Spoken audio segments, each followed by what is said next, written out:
stop. Grind don't stop. Grind don't stop. Grind don't stop.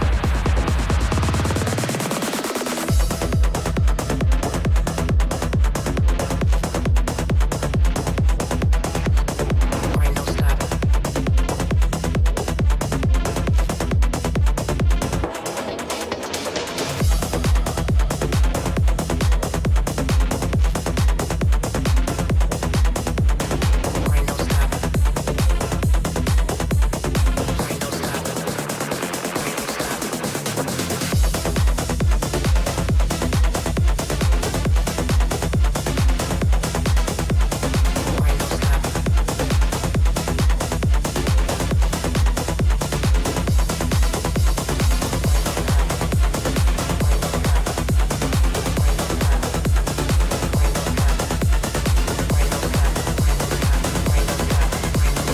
Grind don't stop.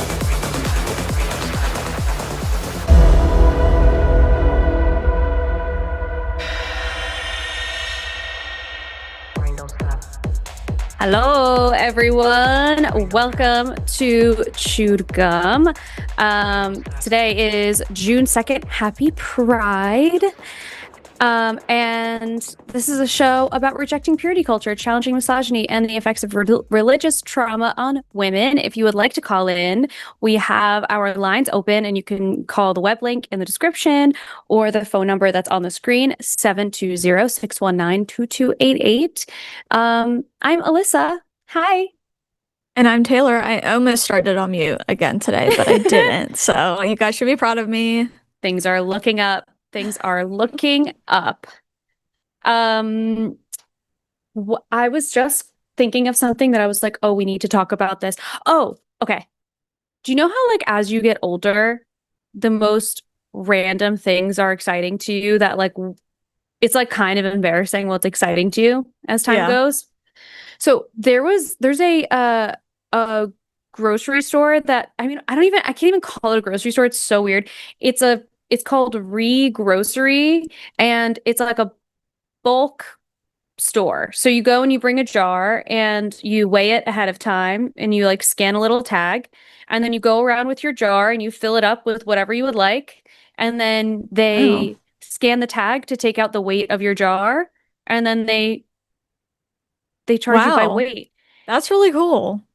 It was the best. So I what, loved like, it. what are your options? Like, what kind of food did you get? So I got some like grocery like staples that I didn't want to buy like a whole thing of. Like, so I got like white sugar, brown sugar. I got oat milk powder. So it's like it's instant Yeah. oat milk in a powder. So you just mix it with water, and like you could just shake it in a jar, and then you have like a ton of oat milk. I got some like raw cashews, dates, rice. Wait, have you tried the powdered oat milk? I did. I tried it. How is it? It's good. It's not I normally when I get oat milk, I get like the extra creamy one. Yeah, me too. And this one It's not it's as not the creamy. same. Yeah, it's not. I'm sure if I added more powder, maybe it would get thicker, but I'm trying to be Yeah. like economical with it. So I'm like, this is fine. Yeah, for it's now. really freaking hard to grocery shop for two people or one Yeah. person. Yeah. Like, it's so, and it's always made me feel bad because there is always like waste in one way or another. Mhm. And it's like, why can't we just sell things in smaller, like, I know. But that's it's why I super like this thing, obnoxious. because you can have a big jar if you want to, and then just fill it up like a tiny bit, and Yeah, whatever. that's really what they'll cool. charge you for it. It's the best. I also think, didn't in New York City they opened the first like free grocery store? They're building okay. one. So That's really cool. yeah, I think it's going to open in 2029, and yeah, that will be really interesting. I think it's like a city-owned grocery store, so everything is either very, very inexpensive or free. I hope it goes well so that way other cities want to do the same thing, because that I would be pretty know. cool. That'd be a pretty cool chain reaction. I guess I we'll see. know. Well, it is interesting to see Mamdani doing things that other politicians were like, that would ruin the whole city. And meanwhile, like, New York City is doing great. He's done so much in such a short period of time and really Yeah. shown people like if a politician wanted to do things, they would. I'm also just Um, so tired of hearing that we don't have money to do certain things for citizens because I'm like, we obviously, if this past year has showed us anything, it's we yes. have the fucking money, but you're Yes. spending it on some dumb shit. Also, Hmm. on top of that, okay, so why, like, every other developed like country like that is like us has free healthcare. Hmm. So why can they do it? Why are they not destroyed? It's just, it's such a lie. I'm so tired of that lie of like, oh my gosh, we couldn't. Like, that means we would just go into so much debt. Well, look where we are now. We are Right. in debt. Still, we're always going to be in debt. Let's be real. Right. But I'd rather us be in debt, uh, Taking care of people. yeah, with actual like public services. Yeah. Yeah. Late stage capitalism is so embarrassing, honestly. Like, Yeah. because how at this point have they not realized like this shit isn't working? I actually this morning I was watching do you know Kevin O'Leary, the Shark Tank guy? Oh, yeah. Hasn't he gone like, isn't he like MAGA or super conservative or something? Yes. I was seeing videos of him circulating and I was staring at this video for so long. I'm like, where do I know this guy from? Who the fuck is this man? And then I finally realized where he was from because I don't really I've never really watched that show, so it took me Mhm. a hot second. Yeah, sorry, go ahead. No, What were you I gonna was say about it? watching a video about him earlier today because he's been saying the stupidest fucking shit on the internet. I mean, and on news shows for a while. But one of the things he was going around saying was that he was tired of millennials making $70,000 a year, spending $28 on lunch every day. And it is the avocado toast of Oh this my God. generation. It's Yeah, like or like that same thing. don't buy coffee or whatever the fuck like. Yeah, yeah, it's ridiculous. But more interestingly, him and his wife were involved in a tragic accident where his wife was driving a boat and she was drinking, which that is true. She said she was drinking, and they crashed into another boat, and the accident caused two deaths. Which, What? yeah, he's apparently very Sue happy. So I will just say that we don't know. The case was eventually squashed. So like I won't make any assumptions on whose fault it was. But what I think is actually kind of worse is one of the people they killed in that accident was a woman who had three or four kids. And as part of the like settlement, Kevin O'Leary, who has billions of dollars, had to pay each child $100,000 minus legal fees and taxes, which means they took Oh my $72,000 God. home each. Jesus fucking Christ. That's such a joke. That A is actually joke. I the thing that I think frustrates me the most is like how easy it is for there's a saying and I wish I could remember it. Basically, it's expensive to be poor because Yeah. I mean like you know how it is when you're rich, like it's super easy for them to just get more rich. Hmm. It's sickening. And the amount of layoffs and stuff there has been, it's really I don't know. I hope that all of this stuff happening now changes people's minds on where we could put money. Hmm. Um, and there, do you know that show? I don't watch it, my friend does. It's called like The Necessary Conversation or something. Yeah, yeah, yeah. I don't watch the full show, but I watched the clips of it. Yeah. Apparently the mom in that show, I think, is in favor of like, you know, more government funded healthcare now because she was impacted because the dad had some Hmm. kind of emergency. And I'm like, I'm so tired of, obviously, I'm glad people change their minds, but I am so tired of people not caring about something until it directly impacts them. Yeah. I'm so over it. It's so frustrating. And people act like, I've been asked so many times, oh, do you want to pay more in taxes? I'm like, if that means I get free healthcare, yes, absolutely. What are you talking Yeah, about? of The answer course. is yes. Like, and they act so shocked by that. I'm like, you shouldn't be shocked by that because in the long run, it'll cost me less. Yeah. And oh my gosh, I was just, I got something done literally 6 months ago. This happens to me every time I go to the doctor for something. I will get outrageous bills like 6 months later. I got an $800 bill from something 6 months ago. And like, it's out of nowhere. And the bill doesn't say, it doesn't ever, this is like the 5th time this has happened to me. And I'm like, the bill never says what it's for. It never gives any indication what it's for at all. And I have to call like 12 different people. I'm like, there's just no way. There's no way that this is the right way. Crazy. Right. And you know what's also crazy is like I have a full-time job now that gives me health insurance. It's lovely. But I still am paying like $200 out of pocket every month for that health insurance, which is way less than if you get it through the marketplace. Way less. But then I'm still paying $40 copays, $30 copays every time I go to the doctor. So on top, like, what am I paying? Why do I have to pay a copay? I'm already paying every month for this fucking thing. Why? Yeah, I have good insurance because my husband works for a hospital, and it still cost me over $2,000 to get my tubes removed. That's out of my pocket. Crazy. I'm like, what are we doing? Like, it just feels like nonsense. I don't know. It's so crazy. It's so crazy. And then you have people like Kevin O'Leary who's like, skip lunch and take that money and invest it. Shut up. And that's how you'll be rich. Meanwhile, he started his first business because he got a $10,000 investment from his mother. So he can suck my ass. I'm so tired of hearing people like that talk like that. It's so gross. Exactly. I freaking hate it drives me nuts. He's such a fucking scam artist. And also, I incorrectly said that he is a billionaire. He is a multimillionaire. And I think it's important that I devalue him.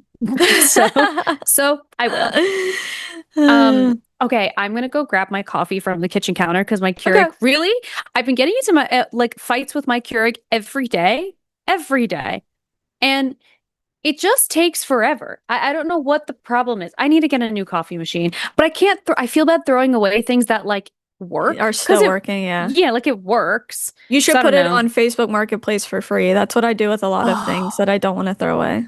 And people want stuff. People want your old stuff. That is a great idea. I take good care of it. I clean it all the time. I would be happy to give it to somebody. Yeah. Okay, I'll be right back. Hold on. Okay.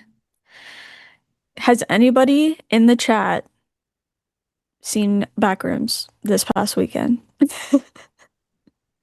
That's what I want to know. And I want to know what you guys thought about it because it scared the ever-loving shit out of me. And I was horrified. But I'm hearing very mixed reviews about it. The U.S. healthcare system is a real punch in the back of the head. Yeah, it really is. It really is. And there has to be a better way. There really, like, I feel like it's such a joke to pretend like we couldn't possibly have free healthcare the way that people do. Oregon is working on a universal healthcare plan that could roll out in like 2030. Who? The state of Oregon. Oh, that's so cool. That is so cool. I love that. And it would be Oregon. Oregon's cool. I was asking people in chat if they had seen Backrooms or not. You're seeing it today? Or yeah. What'd you say? Okay, good. Okay. I'm seeing it tonight. We can talk about it next time. I'm so excited. I couldn't stop. I thought about Obsession every single day since I saw it, by the way. It was really good. A cool movie. Yeah, it was really good. It's a very good time for horror movies right now. They're just killing it, and I'm enjoying it. I'm enjoying it a lot.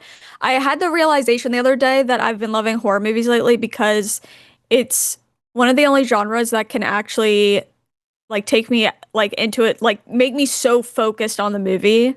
Totally. That it is real escapism. Like, even if I'm horrified, it's still escapism. So it's good and fun. Yeah, I totally agree. It like you kind of can't help but be like in the in the moment. Yeah. One of the things, sorry, I shook my camera so much. One of the things that I really like about Kevin is he has like big reactions to things. So like we've gone to Universal a few times, and every ride that has like the slightest bit of a drop, my man is like this. It kills me. It's so funny. So we saw Obsession, and he was Oh my God. yelling, screaming, hooting and hollering in his seat. It honestly, it's hilarious. At least everyone else in the theater knows when to be scared. Yeah. You have someone, they have someone screaming during the scary parts. That's really, really funny. God. It cracks me it's up. good stuff. We do have some lines that are still open, but we do have some callers that are also waiting for us. And yeah, so if you want to call in, the phone number's on the screen. We also have a web link in the description. And and super chats of $5 or more will be read at the end of the show. So if you want to get a specific message sent our way, or you want to tell us how you feel about horror movies, or what your favorite one is, or if you like Backrooms, tell us your favorite, because I want to make a running list. Yeah. Because me and my best friend love watching horror movies together, so I have a running list going. I'll tell you, my favorite is actually I have like a few favorites. My favorite classic horror movie is Carrie. Okay.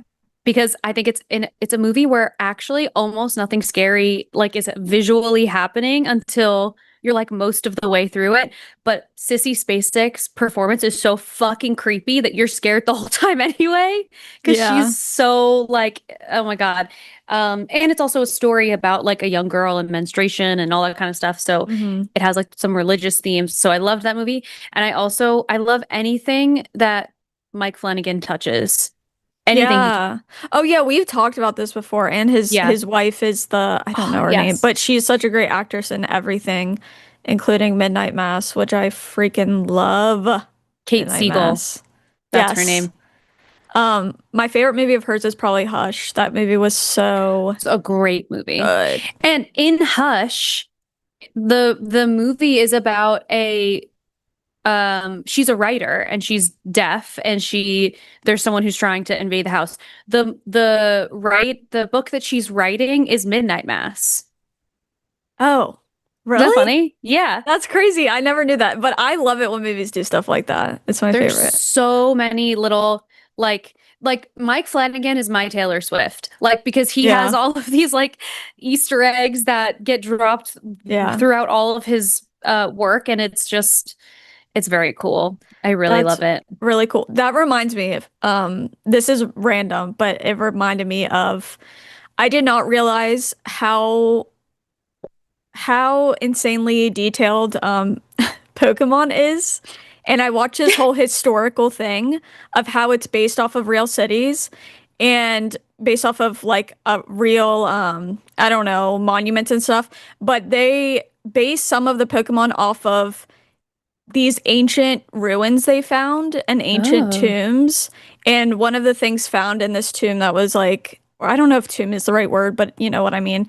It was over 1,000 years old, and it had this bird on it. And so they made that into a legendary Pokemon. And then they also found these big, there were these big rocks in different shapes, and they made them into Pokemon too, where they're like mysterious in Pokemon. But I don't know. I think that stuff is so cool when people pay so close attention to detail that you feel like you could just keep like looking at stuff and finding stuff, or like re-looking at things. That stuff is my favorite. So I love it when people do that in movies and shows and games. Like, that is very cool. I love a good like backstory. I love lore. Yeah, me too. It's great. Okay, so we have some callers. Are you ready to get into calls? Yes, I am. Okay. Let's take Mitch, because he's been waiting a touch longer. And Mitch is calling from Canada. Hello, Mitch. Hello, can you hear me Hi. okay? Yes, we can. How's it going? I'm going fine. How are you? Good. Yeah. Good. What did you want to talk about today? Something I've noticed is that there is a tendency for people who I imagine would otherwise call themselves progressive feminists tend to be either okay with or will openly defend toxic masculinity if it's directed at people they don't like. And I was just wondering if you have any thoughts on that or like what the best way to respond to it is. Could I hear some examples of what you Yeah, mean? I was gonna ask the same thing. Uh, the example that I notice most often is the TV show Last Week Tonight, which I don't know if you've seen it, but it's sort of like a opinion piece, current affairs kind of thing, John and Oliver. they sprinkle jokes into it, and Oh, yeah. it's generally pretty good, pretty progressive. But one thing I've noticed is that sorry about that.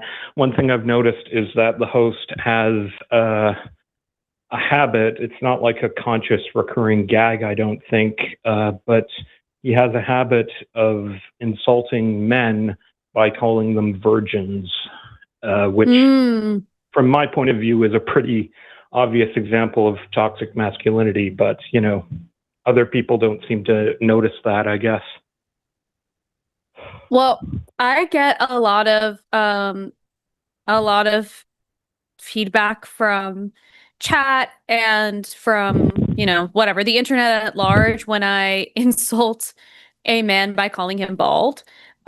Which Mm. so and I think it falls into that same category. And then I'm sort of two minds about it. If I'm wanting to be responsible for my actions in that moment, which I hope I am 99% of the time, but I'm leaving space for the 1% where I let my humanity get the better of me. But when I am, really thinking about it, like, yeah, that we're sort of feeding into the thing that is creating the insecurity to begin with, and then we're no better than them in that way.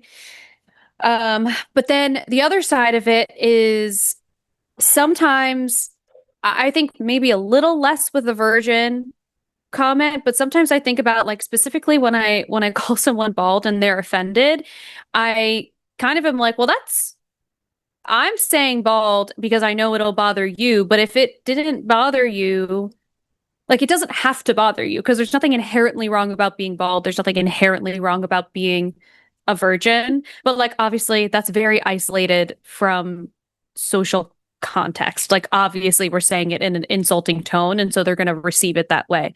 But anyway, the reason I say that is because I do think it's interesting because those things are not inherently bad. Like, it's not like if someone were to call me like a bitch, it's like, okay, well, there's no alternative to, like, you're just calling me something mean and that is just a straight up insult. But it is interesting to, like, use these words that are um honestly kind of just descriptors. The bald one more so than the virgin. Like, how could you know that someone was a virgin? Um anyway, I have some nuanced thoughts on it, but I think it's interesting. Taylor, what do you think? Um, I do want to say, so if we're talking about modern day, especially with that, what is his name? John Oliver or Yeah. whatever. I think politics plays a huge role in that right now. So I think it's hard to, uh, I think it's something to take into account because a lot of people that are more progressive have, like, we've gone through this whole thing of, like, don't be like them, take the high road, they go low, we go high type thing. And I think people are getting very tired of it because of, what is now acceptable in this country is absolutely fucking insane. And I think because of that, we're going to, like, especially more, yeah, no, conservative, like MAGA men, we're going to insult them. I just think that's the nature of politics right now. And I think I don't know. It just whenever I hear that stuff. Okay, here's an example of whenever the Democrats TikTok or whatever called Stephen Miller an ugly fuck. I don't feel bad for him because he's a hateful, awful person, and I don't think people should just be nice to him. But I don't know. There's a lot to say when it comes to that. Am I gonna like say it's a really good thing? No. But I understand it, and I've definitely done it before. I've used things like incel as an insult. So yeah, I've definitely been in it. I think though that politics plays a huge role in that currently. Outside of that, I feel like maybe is a different conversation. Yeah, But yeah. I do think that's a bit of a I would personally draw a distinction between the kind of stuff you're talking about and the kind of stuff I'm talking about, because for instance, calling someone an incel, I have no issue with that personally, because to me that's a social identity, and being an incel is something that I would argue a person chooses to be, whereas I would argue that being a virgin is more something that's like imposed on someone. And how do I put this? It's imposed on someone, and the narratives surrounding the notion that like being a virgin is something that's worth insulting a person over, those feed more into harmful narratives that I would say progressive feminists should, want to disrupt more than anything else. I'm not really concerned about civility. I'm concerned about like people going after abhorrent figures and doing so in a way that like props up the sort of the narratives and the structures that we're trying to disrupt, which, insulting someone or being uncivil isn't necessarily that, but doing that in a way that props up toxic masculinity, like calling someone a virgin as an insult, that is more in that lane, I would argue. Would you think it was a bad thing if the guy that's gonna be loud, 1 second. If the guy was like red pilled and saying some like atrocious stuff about women, and you know that he really shouldn't be saying all this stuff because he's never been with a woman, do you think that that's then fair game or still not? I mean, I think if a guy's being a misogynistic asshole and the best insult you can come up with for him is one that relies on toxic masculinity, I don't know, you might be bad at insults. That's just my opinion. Well, you know what I think of actually? I have like a bunch of thoughts that are happening in my brain right now. And one of them is that because I have a background in sex education, my goal is going to always be to lean towards sex positivity. Like I don't think, to my knowledge, chat, I'm sure someone in chat would be able to remind me if I did, but I don't call people virgins as an insult. Yeah, I've never done that either. Yeah, but I understand that people do. But so like from my perspective, I also I understand not wanting to demonize that. And it reminds me of how we talk about STI screening and like talking about the status of your screenings, because people will many times they'll say like, oh, I'm clean, and then like the implication is that if you have an STI you're like dirty, when in reality like that's not it's like not an appropriate way to address a person. So Right.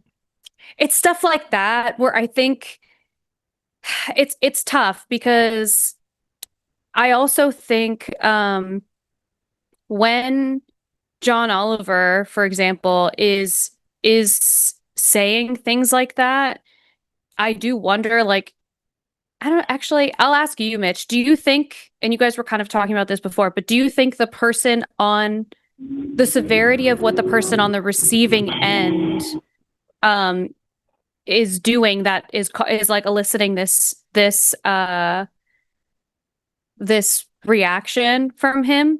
Do you think the severity of their actions matter in this, or is it like just we're perpetuating the stereotype and we have to squash it? There are other words we could use. Not really. I don't think that matters. I think, as far as I can tell, he seems to be just using it as a synonym for like loser, which you know, I think there are better words for that. You know. Well, so one of the things that I'm sort of like dancing around is there's an interesting thing about when you are insulting someone or giving them even something that's meant to be like constructive feedback, any sort of feedback of any kind. And chat doesn't like this ideology, but I do think it's true that much of the feedback can be inherently neutral. Like if I'm talking to a man and I say you're bald and he is bald, he'd be like, okay, so like that's not an insult because I literally am bald, and like what is that? Like it's, and if they don't have an insecurity around it, then it doesn't land like an insult because it's actually just what's happening. So there is, while this doesn't mean anything in terms of like if we should or should not be saying it, I do think it's interesting to see when we're using words that are ultimately descriptors, but then being like misconstrued to be used as an insult. The way that it lands for the person is also interesting, and like something for that person to look at as well. Like if someone were to call me, like, I mean, I get called like a whore every day. And actually that's dramatic. Not every day. I would say a couple times a week. And it doesn't, like, that's a terrible thing to say to a person, but it doesn't mean anything to me because that word, first of all, that word doesn't really like mean anything, but it also, I know that the meaning that they're trying to imply on me, like, like, that's not who I am. So like it like rolls off my back because I'm just kind of like, well, I know I'm not, so whatever. Something I'm thinking about during this conversation is when Christy Noem's husband was caught, dressing like a woman and the fake boobs or whatever. Do you remember what I'm talking about? And so like progressive people were making fun of that. They weren't making fun of it because they actually thought something was wrong with it. They were making fun of it because like they know that it's not acceptable in those circles, which is full of bigotry. So I think sometimes people will insult certain things because they know it's a part of their I don't know, like entire outlook on life, even if you don't think it's a bad thing. So for me, someone being a virgin obviously isn't a bad thing. But if you're, I don't know, being a complete asshole and saying insane things about how you need to treat women or what you need to do with women or blah, blah, blah, blah, I do think it's relevant in those cases to say something like that because they're speaking as if they have any kind of authority on those matters, but we know the view is like that women should submit to men, but how are you even talking like that if you've never been with a woman a day in your life? And I think that's why those insults end up coming up. I don't know, but that's, again, I don't use that insult, but I could see there being like instances where it comes up if it's relevant. I don't know. That's all I got though. Yeah, I do think part of the reason that this is something like that I think about and that I notice probably more than other people, more than other men, I think one of the reasons for that is probably that I'm asexual. And so that's something that kind of makes you aware of the sort of narratives around sexuality and in my case, masculinity. So it's like, I definitely think I notice it more than other people. Yeah. I totally get that. And isn't it interesting to think that like for men, the insult is not having sex at all, and for women, you accuse them of having sex with everybody. It's so weird. yeah. Our whole like as humanity, as a culture, our whole like perception of sexuality is so strange. So yeah, there's a lot there, and it's also like to some degree I also think that at a baseline there's always going to be different there's going to be a different term or a different way to like there's so many ways to insult somebody. So Yeah. it's kind of it's so I do hear what you're saying. A lot of people in the chat are talking about like tone policing, and it's the kind of thing where it's like I I don't really, if it's going to make someone uncomfortable, I would rather not use it to the best of my ability. But also the person that you're trying to make uncomfortable should be uncomfortable. I don't know. I have so many thoughts on this. I feel like I can't get a streamlined one. I do want to say I think that when it comes to this topic specifically, I'm probably brain broken because of the like culture wars in our country right now, where it's just so insane that I, especially this past year, have lost a lot of empathy for how other people on the other side of the aisle are being talked to by progressives. Because again, it seems like treating or giving the super mean, terrible people nothing but kindness and respect has not done anything. But I know that's not the right way to look at it. So yeah, I don't know. I know that I'm brain broken right now because of all of that. But I do know, obviously, typically the right thing to do is not go to insults, especially if you're trying to have a productive conversation, which I'm sure a lot of times in these situations, maybe not. Maybe that's not what you're trying to do. Oh yeah, just to be clear, I'm not concerned about like people being civil or having productive conversations. That's, dialogue can be useful, but with the kind of people that is have in the US right now, on the other side of the political spectrum, I don't think it's useful. My concern is that, I'm not concerned about like treating people like that fairly or kindly. They're assholes. My concern is that, we shouldn't be perpetuating these kinds of things that we're ideally trying to disrupt. And ideally, I think if I could just like snap my fingers and do away with the concept altogether, that would be ideal for me. And I think it would be better, I think, if people like stopped thinking about it as a state of being and started thinking about it as more of an idea than that, then, that would be like ideal. But yeah, that's a whole other discussion. We've talked about this before on Chewed Gum, that virginity is also like ultimately made up. Like it doesn't mean anything. Cause is it oral? Is it using hands? Is it masturbating? Does that make you not like, it depends on who you ask. And so the definition changes so much that it's just like it's not even real. But, and I know you know this, that like the context in which these insults are being used is because the people on the receiving end will be hurt by them. And so that's why they use those.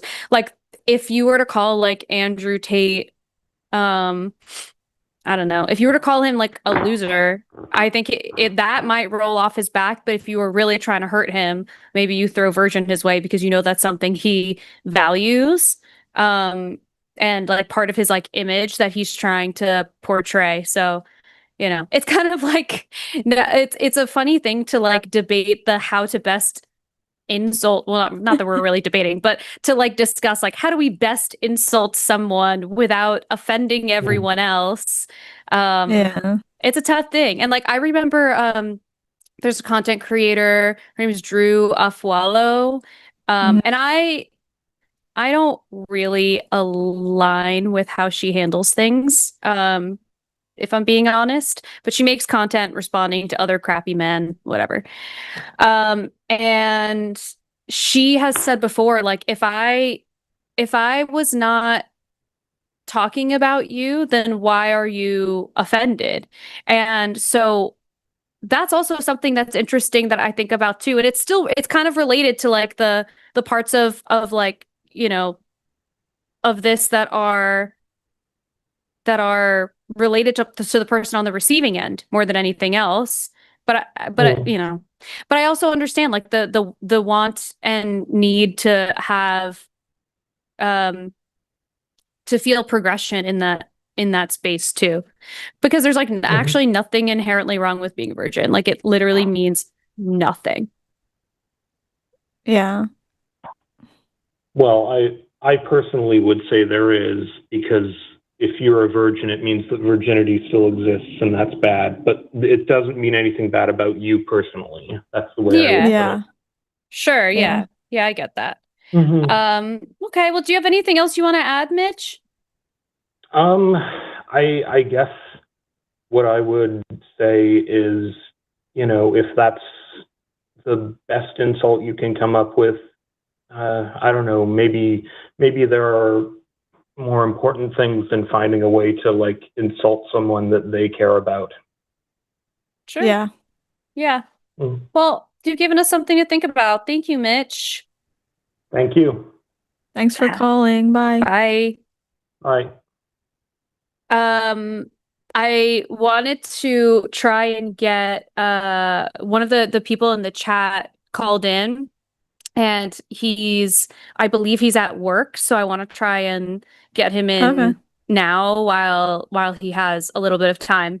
But he didn't like the way that he said that my take was a bad take, so I want to hear more. So I'm gonna pull in Mika. I hope I'm pronouncing that right. Mika, am I pronouncing your name? Okay. Hi. Okay, tell me more. Hi. So like, I'm not mad or anything. I love the show and everything, but I think it's just a bad take. Tell me more. Yeah. So essentially what you say, calling someone bald is okay. I don't think it's okay. I don't really care about the... I don't think that like calling, I completely understand why, and like I don't do it anymore because I've had people in the chat say like, hey, that's not nice. and ultimately, like Mitch said, it's like there are other things that you can say that have nothing to do with that. But it is interesting, like as sort of just the like thought experiment, that there's nothing inherently wrong with being bald. And so it is interesting that it does land like an insult for people. But I'm sorry, I cut you off, so I want to hear the rest of what you were going to say. No, yeah, that's the thing. For many people, it doesn't hit like an insult, right? Like you said, you don't feel insulted by many things that people throw at you. But that's because you have thick skin. I probably have too, I don't know. But my point is just that you are not offended by it doesn't mean that others aren't, right? So it still could hurt people. And that kind of is my issue here, that people feel hurt by it, even if it's not necessarily the intention, because you wouldn't feel that way, but they still do. So that's my point, really. Yeah, I get that. I totally get that. It's interesting because like when I'm feeling not charitable, which is not very often, like if you watch the show, you know, I try to be like as nice as I can to as many people as I can, even God help us, Andrew from New Jersey. But when I'm really like when I'm not being very charitable, sometimes I think like, well, everyone could be offended by anything. So it's interesting. Like it's, you know, it's like interesting to see where we draw the lines. But like, I'm not willing to like calling men bald is not the hill that I need to die on. Because, you know, the people that I am like, or that I have called bald are people that are like actually some of the worst people, and there's so much material there, and I go for the cheap shot because I know that that would hurt their feelings specifically. It's like I know that would hurt them. Yeah, when you know it's a weak man. It's the same with virginity though. Like only someone weak, some incel will feel insulted by that, I think. Yeah. Which again, like I don't know if you've ever seen, and now this is like sort of a little tangent on men losing their hair. There is a thread on Reddit and it's called "Is It Time?" Have you seen this? Yeah, I've seen that. Yeah. It's the best. It's a thread where men will take a picture of like where their hair is at and they'll ask Reddit like, is it time to shave my head? Is it time to be bald? And every single time they shave their head, they look 10 years younger and like way hotter. Like it like levels up your appearance in a way that like I look forward to the day that hopefully baldness doesn't stress men out so much because I really do feel like men who end up shaving their heads and being bald end up getting hotter. So Yeah. Yeah. Like everyone tells me that, but like I don't really care how I look. So like and also it's like a lot of work to always shave it. So like I don't really mind. But like yeah.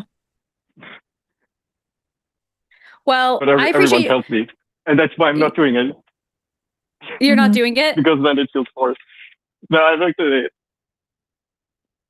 Because when everyone tells you, it's kind of like, I don't know, it feels forced. And I don't want to do what people tell me to. You know, I get that. I have that impulse occasionally. Well, is there anything else you wanted to add now that we have you? No, that's about it. But like, I get your point now better. Like, I understand it more. But like, my point is just essentially that you don't know what other people feel hurt by. Like, but I get your point now. It's there's like so many sides to it, and I think both of them have the potential of being true. And it depends on like how much you want to be susceptible to like hurting somebody's feelings. Like if you really don't want to hurt anybody's feelings, then like, you know, then you don't say things like that. And if you sort of are playing it fast and loose and you don't care, then that you deal with the consequences of that too. But anyway, I appreciate you calling so much. And I know you're at work, so I'll let you go, but hopefully we'll still see you coming up in the chat. Thank you. Bye. Have a good night. Bye. You too. Bye. Cool. Okay. I just wanted to clarify. Anyway, someone else in the chat said worst take ever by Alyssa. Which one? What now? I feel like there's been so many takes that I don't even know what they're referring to. What now? But here's the other thing is typically for me, people's looks is like the last thing I ever really insult. But if it's like, again, if it's like that Stephen Miller thing where he was trying in his mind to insult James Tallarico, like I don't feel bad when people call them ugly or go after their looks because I'm like, at what point does the bully just get to keep bullying? Yeah. And I don't know. I wouldn't call the other person who retaliates a bully, really. I would say they're responding. So I don't know. Yeah. Yeah, that's a good point too. It's just so funny. And I don't know. I'm trying to think of like what the equivalent would be for women, but I guess like I don't know. I think I've been on the internet for too long and now I don't know anymore. Like if someone were to call me old, ugly, like fat, like I just whatever. I mean, the ones I've gotten the most when like men are really upset with me and want to like try and hurt my feelings is typically weight, my age, and then something about my face. It's always something different about my face, but I don't know. It doesn't, I don't know. It doesn't, to me, yeah, it doesn't bother me, but I also have, been online for a little bit, so whatever. Yeah, there definitely are still things that get to me. Like, I mean, we're not impermeable to the things that people say. And like, there are times You know what? Actually, I know the thing that gets to me personally more than any other thing. And I unfortunately am giving you all the cheat code if you really wanted to make me upset. Honestly, it's people insulting my intelligence. That makes me so much more like Oh, activated. yeah. The looks thing isn't really anything to me. But yeah, if they go after like me as a person, I'm like, okay. Yeah, like that. Someone could call me a stupid idiot in the comments, and like that would make me more upset than someone calling me like I mean, you saw how I anything way responded when worse. that guy was calling us stupid. I mean, I was like crashing out because he pissed me Wait, off so bad. which guy? Was it someone who called in? Yeah, somebody called in and was like, "No offense, but you're dumb or you're stupid or something." And he kept saying that. And then you said, "Well, I'm not calling you dumb." And I was like, "I'm calling you dumb." Oh, yeah, I forgot about that. So I was definitely, yeah, that should piss me off. So I'm similar, I think. Yeah, that it makes me so much more upset. If you guys are watching this stream, please make sure that you are liking the video because it helps push this out into the algorithm. And so hopefully we can get more people calling because we have one person who is very patiently waiting in our queue, but we want to make sure we get some more people calling in. I would love to have somebody who wants to call in and talk about how, God's ego is embarrassing or being MAGA as a woman is crazy. Yeah. We could talk about how virginity doesn't mean anything and doesn't matter. We could talk Why about do how I body feel count like doesn't matter. why do I feel like there are some times where they all call in one night and then they don't Yes. call at all other times? I know. Like do they travel in packs? Like Literally, I don't know. they're all at an a-hole anonymous meeting. No, I'm convinced. I'm convinced that's true. Like, Yeah. all right, It's- boys, we going out tonight, or Yeah. we're staying home. We're not doing this. Right, exactly. I was saying this, I did Calling It Now yesterday with Promise, and it was interesting because we get more calls on shows like that than we do on Chewed Gum. And I actually wonder, and Lux, maybe I don't know if TACIS is the same, but it feels like the shows that are hosted by get way more callers than. Yeah, I would say that I agree with that assessment. That's crazy because as a woman, I feel like I've spent my whole life preparing to argue, and where the hell are the people who want to argue with me? Yeah, I wonder if it has anything. I feel like it definitely something that contributes probably, at least with like conservative men, is like how, they view men versus women, obviously. I feel like they would be much wanting to like talk to a guy because they probably respect his opinion more or something. I don't know. Who knows? Yeah, that's true. I guess that's probably part of it for sure. It's just whatever. Well, That means that everybody has to like the video. You have to like, and you have to share, copy the link, do all the things, make us successful. Yeah, exactly. That is really fun for us, and we like when we get some crazy callers. We like when we get nice callers too. And it's also like I appreciate Mika calling in because like when we're doing stuff in the chat, it's hard to like read people's intention in like the way that their tone rather in the way that they say things. And I also am just like generally not trying to like fight with someone who's in chat either. Like I don't want to. I would rather like clarify and either learn something on my end or like just clarify what I meant or whatever. I'd rather like clear the air than have it just sit there. So I do like calls like that too, and I appreciate I want that. the crazies to call. Crazies. Yeah, where are the crazies Calling at? all crazies. Calling all crazies. Please. I need this. Do it for me. Oh my God. You know what? But I do think generally MAGA has gotten very quiet all of a sudden. Oh my God, yes. Okay, I think I might have already said this on here. Sorry. I'm sure I repeat myself on this show literally all the time. Oh well. there are certain like MAGA content creators where I like once in a while will check their content to see. I think it's important to know like, what they're saying on their side or what their talking points are. And there are a handful that like never shut up that all of a sudden aren't talking about politics anymore. And then when somebody has something to say about it, they're like, well, I don't owe you guys, Bob. I'm like, wait a second. Can you just be honest as to why you don't want to talk about it? Like, let's be honest. Like, I feel like you would build more trust with your audience if you were just like, I don't support him anymore, or I think this is insane, or I didn't expect this. I mean, you would look dumb, but like, at least you're being honest. But yeah, I've noticed they quietly started switching to just like culture war stuff. It's more broad and vague and not giving Trump, his flowers or whatever directly. So yeah, very interesting, because a lot of people talk about how they think eventually a lot of people will claim they never, supported any of this because of how bad it's getting. And it's like, no, you did though. I've talked about this before, but there's a girl that I went to high school with that I was friendly with, and then I like ended up not going to her wedding, and like it was this whole thing.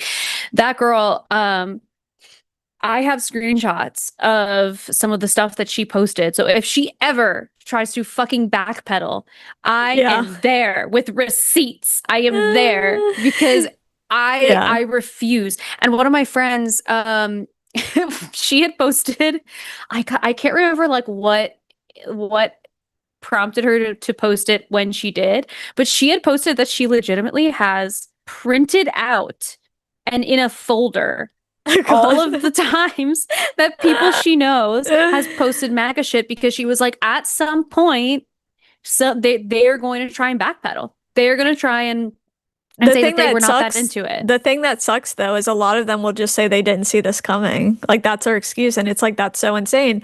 I know someone personally who I think they won't ever say it out loud, but I think they're done like with Trump. And somebody in the room brought up a valid point, and they were like, they just had to switch to talking about Joe Biden and about how bad he is. Yeah. But like they can't just be like, okay, I was wrong. Okay, this wasn't a good idea. It's like they can never say it. And I'm like, I need to hear you say it. Well, and I think that so much of it feels like ego disruption for them. It's like, I don't think, for sure. Like I don't think they a lot of them say though that they wouldn't, if they went back in time, they would still vote for Trump. A lot of them say that. Yeah, and that's fucking crazy. Those are the times where you screenshot, you save that for a rainy day, and I'm interested to see. I like can't wait for this enough time to have passed for this to be like in history books in a way where we can like see how they like I wonder if in history books, oh yeah, you are frozen. I wonder if in history books it'll be like the closest that America ever got to fascism was in the Trump presidency and blah blah blah. I wonder if it'll be like that. I need to come back. Wow. Am I back yet? You came back for 1 second and you looked so crazy. Okay, now you look perfect. Yeah, I know. I think all the time about the shit that's gonna be in like museums or written in history books, and I'm like, damn, I don't want to be this historical event right now. But what can you do? I'm so tired of being a part of a historical event. It's just so exhausting. So exhausting. Okay, so we have one call in our queue right now. Where the hell is everybody? Wake up. Hello. Where you guys keep liking the stream and copying the share link, so hopefully we keep getting like pushed out. Send it to the worst people you know and say, do you want to have a conversation? Yeah, we actually have like a fair amount of people who are watching right now, but it's just this is one of those rare moments in life where I'm sad that we're on the good side of the internet. Yeah. But we do have someone who's calling, oh my gosh, from Sweden. Cool. His name is Simon. So I'm gonna pull Simon in and see what he wants to chat about. Hi, Simon. Hello. Hi, how's it going? Going pretty good. I'm pretty tired because it's in the middle of the night. I was going to say, one of my best friend is in Sweden right now for a wedding, and hours ago she posted what it looked like, I think at like 10 p.m. So I'm like, what are you doing up right now? Yeah, that's how it is. Well, yeah. Let us know what you wanted to talk about. So really, I want to talk about a specific claim that you made. I think this was in a debate with Andrew. Mm-hmm. And I think it was something like, it's who you are, not how you look. You were talking about personality versus appearance. Okay. Do you remember this claim? I do not, no, but that sounds like me. I feel like I remember us talking with him and saying that the biggest thing is probably working on your personality versus being obsessed with your looks, like the looks maxing shit. I remember having some kind of conversation like that. Yeah. So the problem I have with this kind of claim, and I think you made many claims like this, is that they are pretty reductionist in nature, right? Because basically what you're trying to say is that how you look and personality aren't somehow connected when they very much are. What do you mean? Say more about that. So what I'm saying is that what you look like will influence your personality. Oh, that's interesting. I guess what you look like could influence your personality, but it doesn't have to. Like there are people that That's true. that I see, you know, and it's like all this anecdotal stuff. So like we could go back and forth with anecdotal stuff all day. So, you know, holding space for that. But there are people that I see online who are so different than like what the categorical norm of like what you would find to be like in a magazine as attractive or whatever. They're so different and there's so much range in what humans have to offer, and they find partners. And they find partners because they're people that other people want to be around. Yes. But all I'm saying is that, well, actually, there's three arguments that I have, because what I think is that you falsely separate appearance from personality when there's no reason to think that they are separate. And it's one for the one that I said, appearance may shape personality, but also appearance may shape perceptions of personality, and also that personality may shape the perceptions of appearance as well. So it's I agree. bi-directional. I agree, but that I also don't believe that they are the same thing. I think that they are They're not the different same thing. They are different categories, but they are related in this aspect. So, what I think is interesting about this thought process, and I might be misunderstanding it, so I'll leave space for you to clarify. It feels like an argument that removes personal responsibility from all of this. Because why? Because there are people who look all different kinds of ways that are able to put time and energy and effort into being a kind, warm, likable person, or those same people who are able to, at a minimum, find a community that they feel comfortable in, that understands them, that they're able to find companionship in. So while I do understand that, like, there's sort of that thing of like, there's pretty privilege, there are racial bias that's always available to people. Like, there are elements of it that I think are true, but I think it's also important to acknowledge the part of it that is personal responsibility, because you have, and you know, this is sort of the good news. You have the ability and the power to make changes to your to your personality and like your outlook on life and what you present to the world. It takes work and it takes time, but you can do it.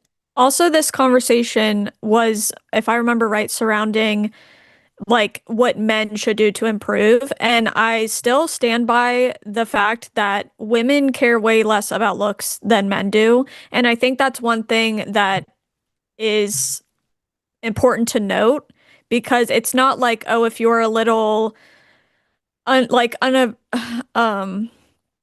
can't I talk? If you're a little unattractive, whatever you want to call it, I cannot tell you how many men I've seen like that get the hottest girlfriends on earth because they're funny and they're kind to her. They're like, and I know people will say, you know, nice guy finishes last, but I've seen so many times where that's just not the case. Okay, so wait. And so I think, yeah.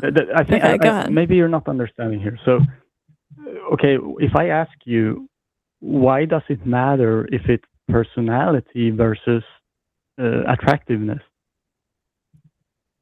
Why does it matter? Because a lot of red pill people preach that like looks matter so much and women don't care about anything else. They only care about looks and money and all of this. Yeah, and you are saying that no, it's actually personality that matters. But why is that different? Why is that different? Because that depends on like if you're actually falling in love and having a relationship. Like a relationship just based on looks is going to fall apart. So I know you made this argument. I have it actually written up. That basically you're saying that attractiveness will get you sex, but personality is what matters for the sustainable relationship. Well, yeah. I mean, people's looks, how important that is going to vary person to person. I'm making generalizations here, but yeah, I think that's why we put emphasis on the personality more. The problem is that personality and appearance, you cannot separate them like this. When you say that actually it's not looks that matters, it's personality, this doesn't make any sense. Because no, you can say one is more important than the other. You can say that. That's a normal thing to think. Yes, but the problem is that, as I said before, what you look like will influence the development of your personality. Yeah, but you have a personal responsibility to still develop. Like you can't have the way that you look be like everyone has shit. Everybody has problems. Everybody has insecurities.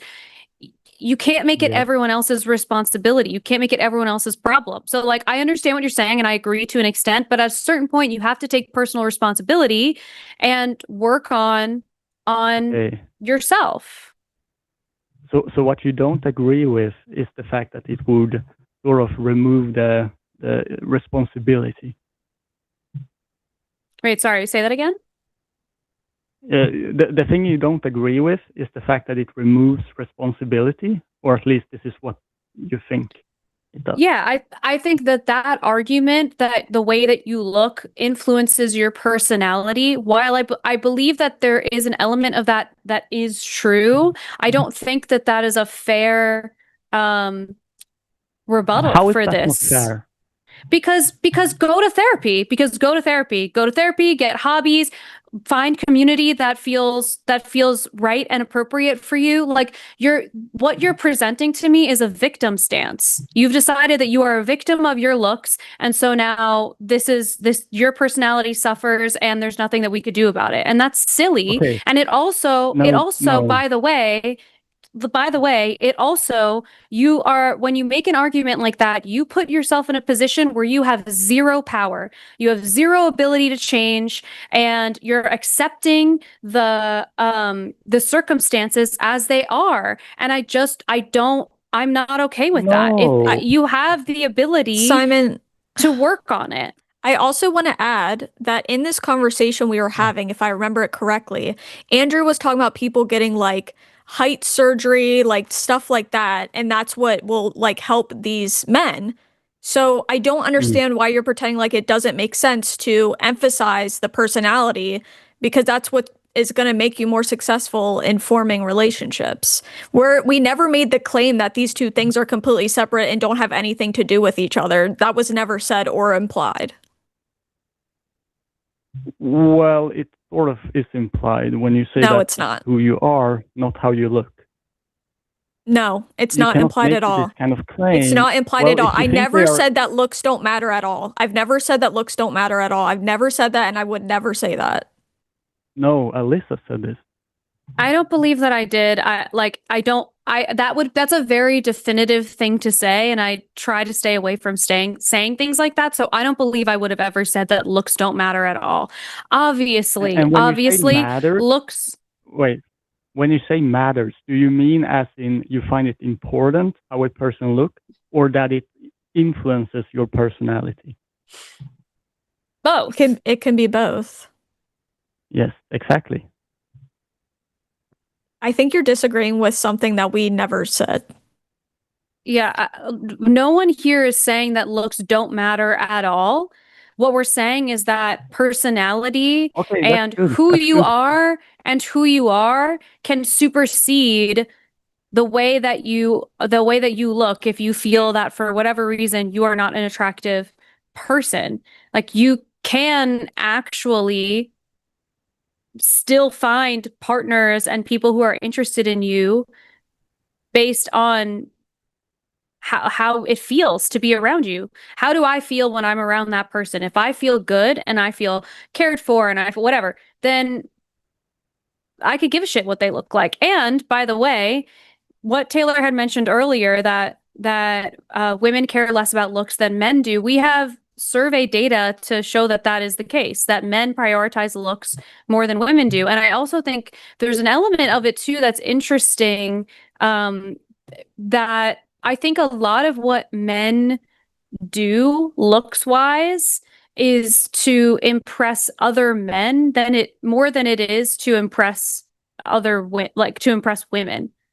Like, I don't some of what like is in there culturally is interesting to me too. I think you're making a pretty big mistake, because you keep saying that, well, regardless of what you look like, you can change your personality.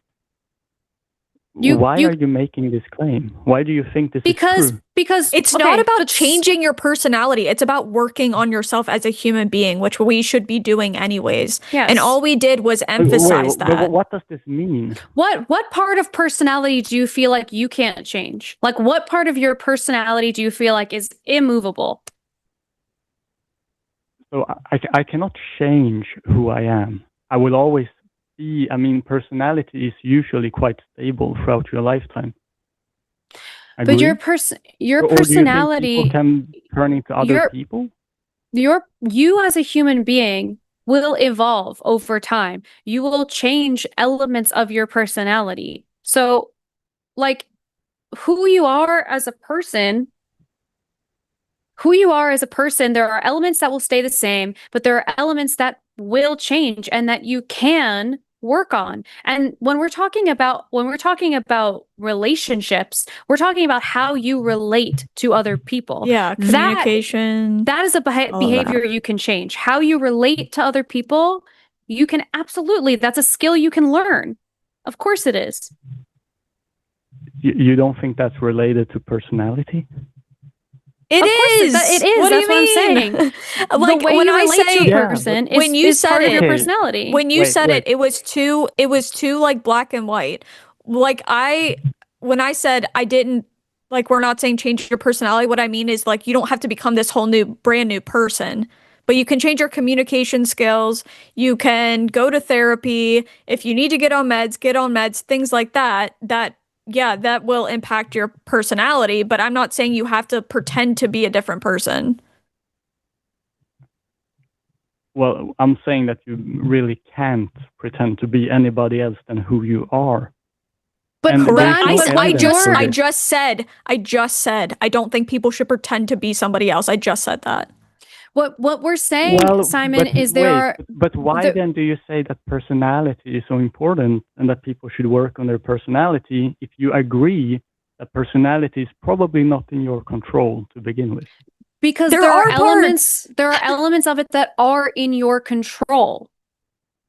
Okay, which element? How you relate to other people. That is a big, Why do you think humongous this one. is in your control? Because it's a skill that you can learn. You can learn how to have So better conversations with people. Okay, let me finish what I'm saying. Simon.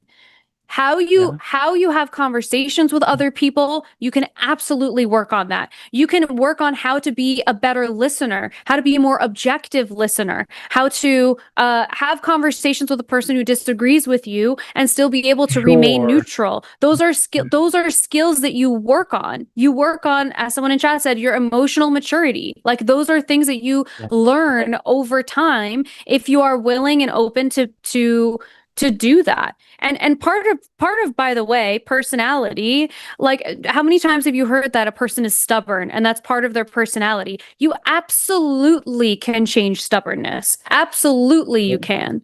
So there's a few problems with this, because you will have to demonstrate that the individual biological constraints of these people personality is not biological. Like that, like there's no cell that I'm going to look up. Is biological? Do you think that my personality is coded in my DNA? So I think personality is a phenomena of biology. Yes. That doesn't necessarily mean. But you can't study it. You can't. No. But you can't study it like that. Like you can't like look at my brain matter. Simon, and study it. Simon, do you think that you can go to therapy and learn better communication skills? Okay, we have to be very careful here, because I think this is no, we don't. Make a mistake. Answer the question. No, it's a very straightforward question. Answer the question. Do you think that you can change how you communicate with people? Do you think you can heal trauma, whatever, through therapy? Yes. Okay, then you're purposefully misunderstanding us and what we're saying. You agree with us. I'm not. Yes, you do. You let me finish. If you let me finish. What you're saying is nonsense. It really is. We're not like... Look, you can improve yourself, okay? I'm not saying you can't improve yourself.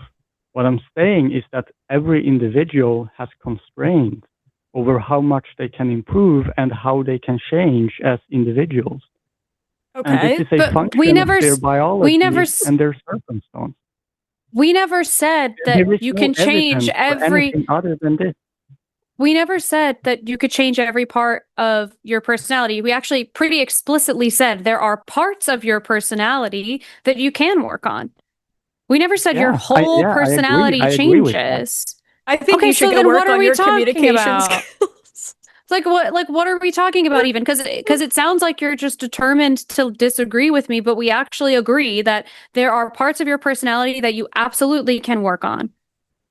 Yes, but how do you determine which parts you can work on? And you go to therapy. By working on them. By working on them. Yeah, but to which extent in each individual? Because this is different for each person, right? Of course it is. Of course it is. Yes. And what about it? Okay, so then how do you know that the personality somebody has isn't already confined? So do you want us to tell people they have like zero control over this? Because the way you're talking, you're acting as if that should be our stance, and it's like ridiculous. No, it's a ridiculous way. It is a victim mentality, like Alyssa said. The way you're presenting it is just like, I'm a victim. I don't like, do you want to tell people not to work on themselves? Like, what is the point of this? Like, do you think we should tell men, oh, you can only improve yourself so much. There's going to be stuff that like is so outside of your control. That helps absolutely nobody. And it's also not true. But it does, because what you're doing is making false attributions to people. No, you are determined to misunderstand what we're saying. There are going to be elements of your personality that you can work on, you can change, you can evolve so that they are more palatable. That they are more palatable. Are you listening? Yeah. Because if you're talking at the same time as me, you're not listening. Okay, so listening. there are elements of your personality and your behaviors that you absolutely can change. There are parts of your personality that are core to who you are, will probably never change, but there are parts of your personality that will make you easier to be in relationship with other people, easier to be in partnership with other people, easier to have communication skills with other people. And those are the How do you things know which that is which? when we talk about making changes to improve your like chances of finding a potential partner, that's what we're talking about. How you communicate with other people. You are the one that have to provide the evidence that you can do Bullshit, this. I have to provide sorry, I have to You have to provide evidence that you info- can change. that therapy works. Like, what are you even saying? I don't think you know what you're even saying. No, I agree that we can change. I've already said this, but I don't. So the problem I think that you have is that you don't understand what I'm saying is you can change, but only within the constraints of that person. And so the question is, how do you know where that boundary is? You Simon? try. Simon, You try.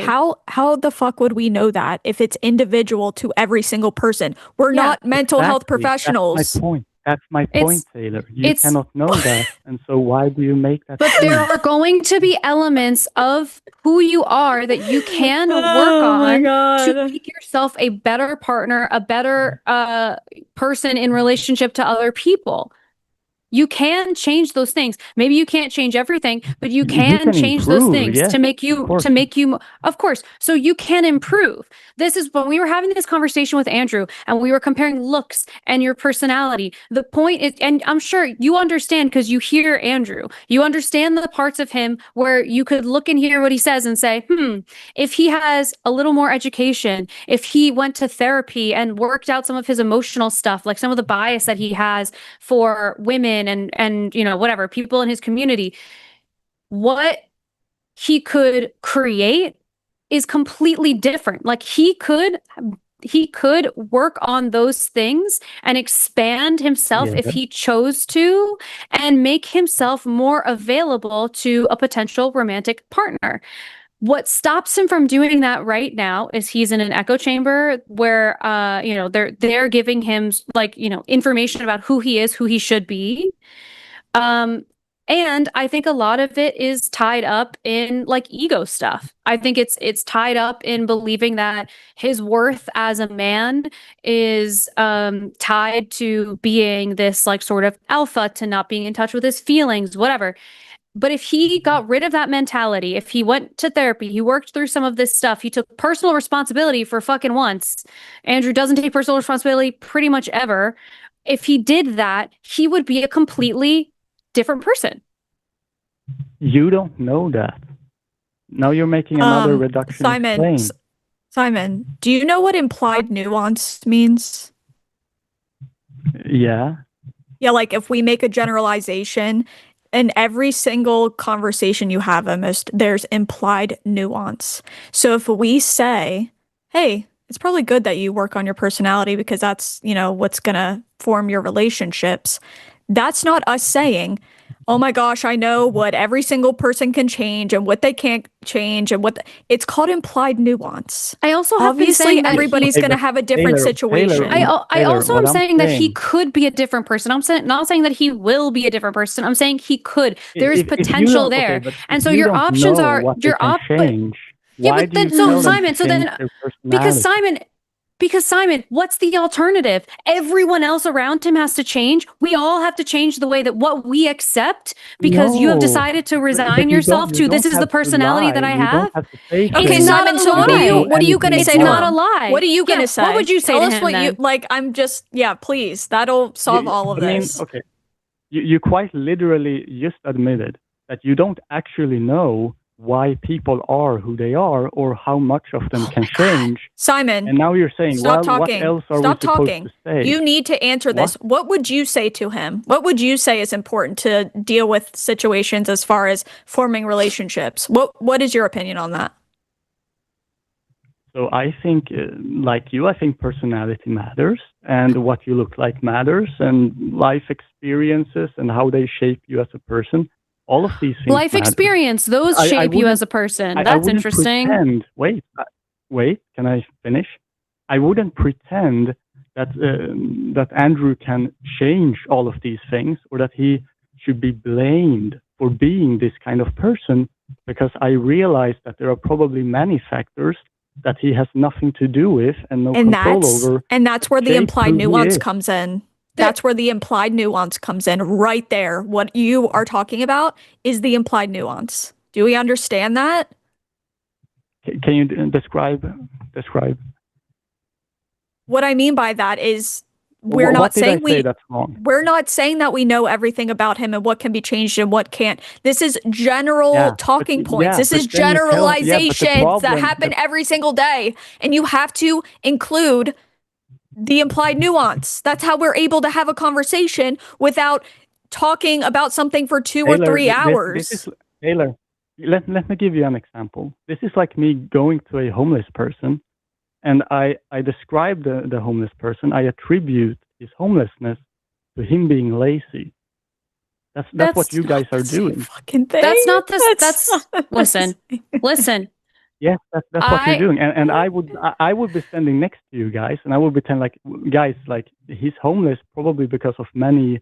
Yeah, but the problem is different factors. The problem is if a homeless person came up to me and said, "This is my situation. I had a really shitty circumstance, and these are the cards that I've been dealt." What you would do is work together with them to find solutions, not say, "Well, that's your circumstance. Best of luck. Figure it out. I hope life on the street is okay for you." That's what you are resigning when you say something we can't change parts of our Simon. No. Oh my God, Simon, for the amount of time, the fact that you said to me that I need to wait for you to finish and you repeatedly interrupt me is so frustrating. So I muted you because, oh my God, what you are saying is that we are just going to resign to our circumstances. And I do not accept that. I don't accept that. That is a victim mentality. I think it's ridiculous that you are proposing that people cannot change their behaviors. Of course, they cannot change every single one of their behaviors. And why would you want to? Why would you want to? But actually, to some degree, maybe you can. People join cults and are completely different people. They get brainwashed. That's real. So maybe you can change every single part of your personality. That's not what I'm suggesting. What I am suggesting is, in the context of meeting a partner, potential partner, going out there and dating, making friends, building community, those are skills that you can work on. I don't know why this is so hard for you to understand. You don't have to be a victim of your situation. You don't even have to be a victim of, obviously, the way that we develop our personalities, the way that we develop our behaviors is a result of how we were raised. And there's like the nurture versus nature of it all, but much of it is how we were raised. And so, and like the environment that we grew up in that influences us. So why can I not change the environment to influence myself once again by doing things like working on myself, going to therapy, reading self-help books, surrounding myself with people who have more emotional intelligence than me so I can learn from them? I don't understand why this is confusing. I'm going to unmute you. Hold on. Wait 1 second. Oh. Let me say something real quick. Yeah, go it's ahead. ironic that you brought up the homeless thing because I worked at my local soup kitchen for a while, and I also worked downtown, and a lot of the people that were homeless were really struggling with some kind of mental illness that made it so they couldn't work or really do much of anything. And so it's funny that you bring that up because I also wish they had free resources to get therapy or whatever medications they need to function in society. So if I made some kind of generalization like that, I wish people had access to free healthcare and maybe, their situation would be different. There's implied nuance that doesn't fit for every single person. And this is just such a silly conversation for me. I can't. I'm unmuting you. Hold on. Okay. So Taylor, you demonstrate something very interesting here, which is when you understand that people are often in situations because they don't have control, you are able to have empathy for these people, and you might realize that, oh, these people are in this bad circumstance because of systemic failures, for example. That's one point of why this is important. What? And it doesn't have anything to do with victim mentality. It's more about making attributions that are more precise and not attributing agency to people when there is no agency. Or there's no Wait, reason we're to think talking, there is. no. This is such a stupid thing to say because there's a difference between people who have access to resources and people who don't. These aren't the same thing. We're talking about people who don't have Why? access or resources to something, or they don't even know how to get that resource. Andrew would know how to get. Simon, I also want to point out This that is so dishonest. what we're trying wait, I want to what we're respond trying to to achieve is Alyssa. hold on, because I think this is important. This is important. What we're trying to achieve also matters. It would be unreasonable for me to find a person who maybe is homeless in this moment, has some mental health stuff that they're working through. I could give them all of the resources in the world. Will they be president of the United States in a year? No, they will not.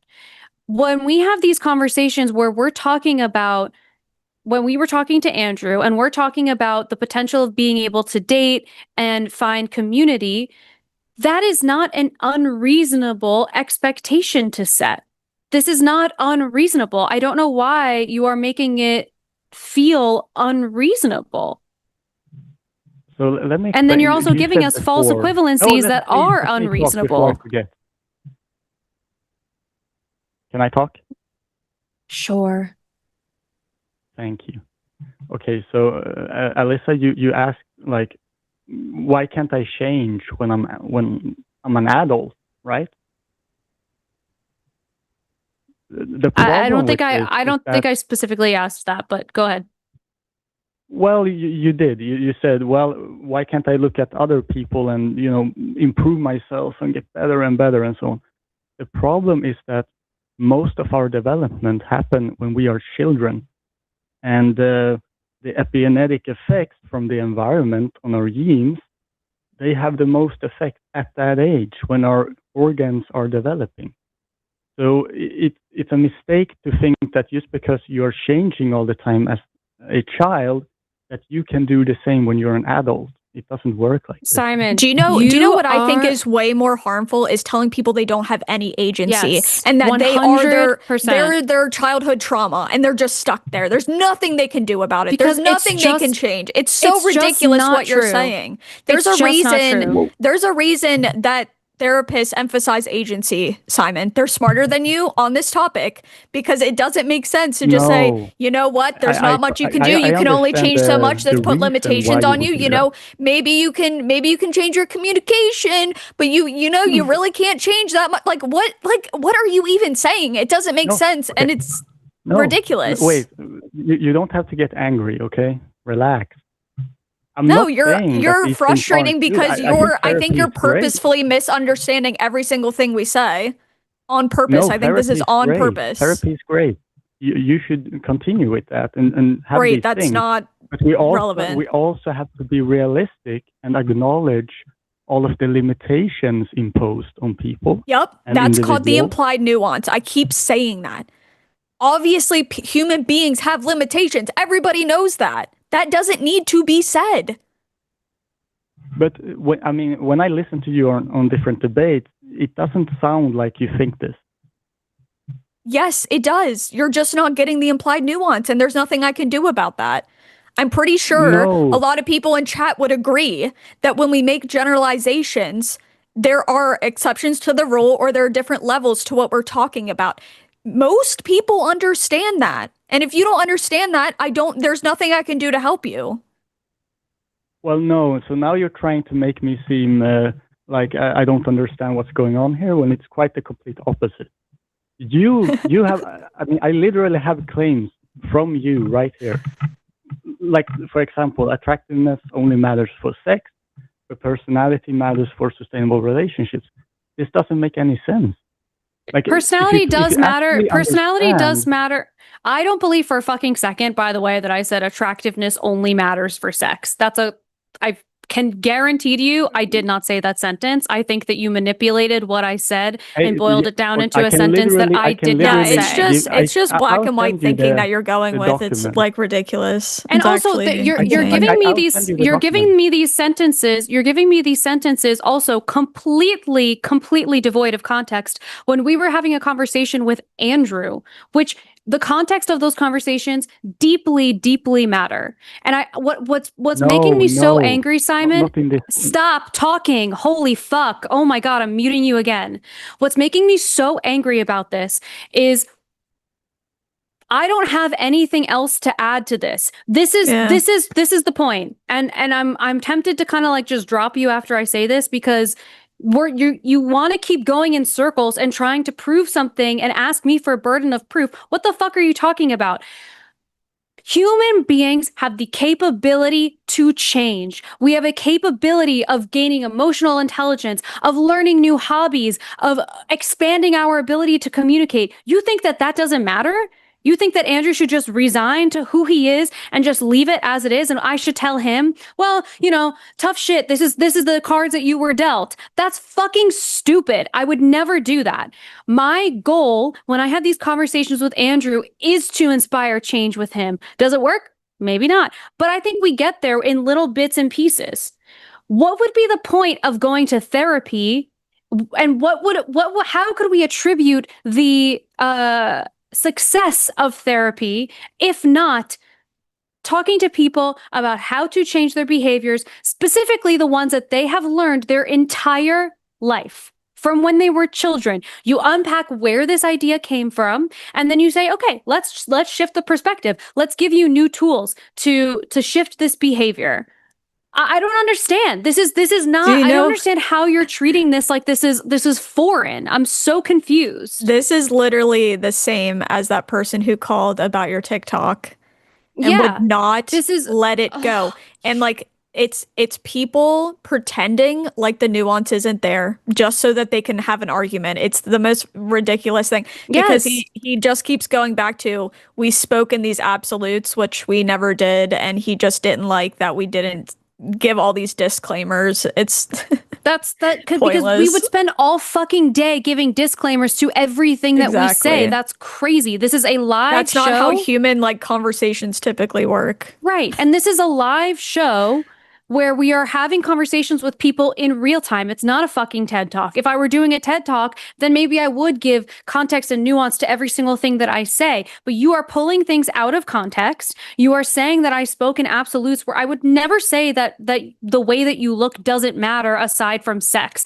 That I don't believe that in this moment, and I don't believe I ever believed that because that makes no sense, and I'm a real person with realistic expectations. Simon, I have to tell you what you are doing, and I'm actually I think I'm gonna drop you after this because I'm so frustrated with this, but I need you to know, if you're still listening right now, what you are doing is resigning yourself to an inability to change. You personally have the ability to change. Andrew personally has the ability to change. Your unwillingness to do so is your problem. You decided that was a limitation that you had, and I'm sorry for you. I feel sad for you that you feel that way, that you have created this limitation for yourself, and you're going out there and creating this limitation for someone like Andrew when I don't know that limitation exists for him. And you want to have a conversation of, well, you don't know what you can change and what you can't change. You're right. I don't know exactly what everyone can change, but I know that putting the effort in to make the change is a hell of a lot better than whatever the fuck you're doing. And I'm dropping your call. Holy shit. Oh my God. That was so stupid. I couldn't stop laughing when he's like, no, you don't understand. I'm like, stop. Dude, today I have ops fucking everywhere. Holy shit. Her ops came out tonight. What the Oh my God. Why is this the second time this has happened where someone's so angry that we didn't give 100 disclaimers about a topic that I don't know. One of the things that really frustrates me, because this actually happens a lot when I make content, is people get so mad that when you have conversations, there are general things that you say. that obviously there's going to be exceptions or there's going to be levels to it. And they get so mad that you don't say that. And it's like, but you should know that's there. You should know that's there. Like, I don't understand why you don't. Right. Of course you can't change your entire personality. That no one suggested that. You're speaking in these like crazy absolutes and no one speaks like that. No one believes that. So you're just determined to believe that I'm wrong. He was more committed to being right than he was to actually hearing what we were saying. And that is, again, a victim mentality. That is a man who I pray to the fake God that he finds a way to acknowledge the victim mentality that he lives in, because like it's sad. It makes me sad that he's living in that. That's so crazy. Someone said we need treats after that. I agree. Send it in money form. Send it in money form so we can buy treats for ourselves. Yeah, exactly. Oh wow. My goodness. What a great 35 minutes. That was so crazy. Imagine being so committed to not changing. He was just so unserious to me. I just couldn't. Oh my God. Take it. Oh my God. Good times. Okay, so of the calls that we have here, do you have a preference of which you would like to take?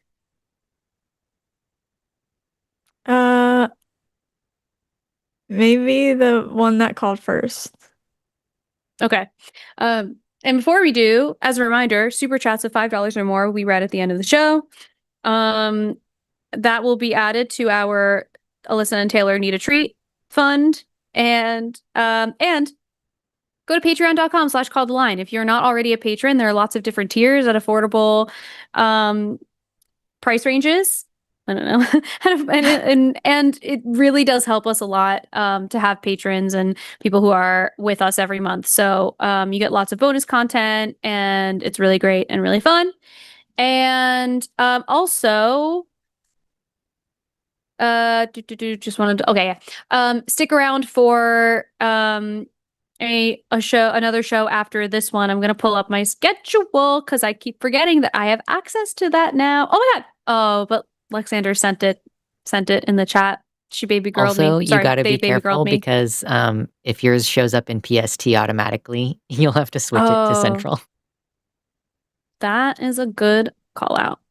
Okay, well, today we have Calling It Now at 8:30 p.m. with Jimmy and Ari.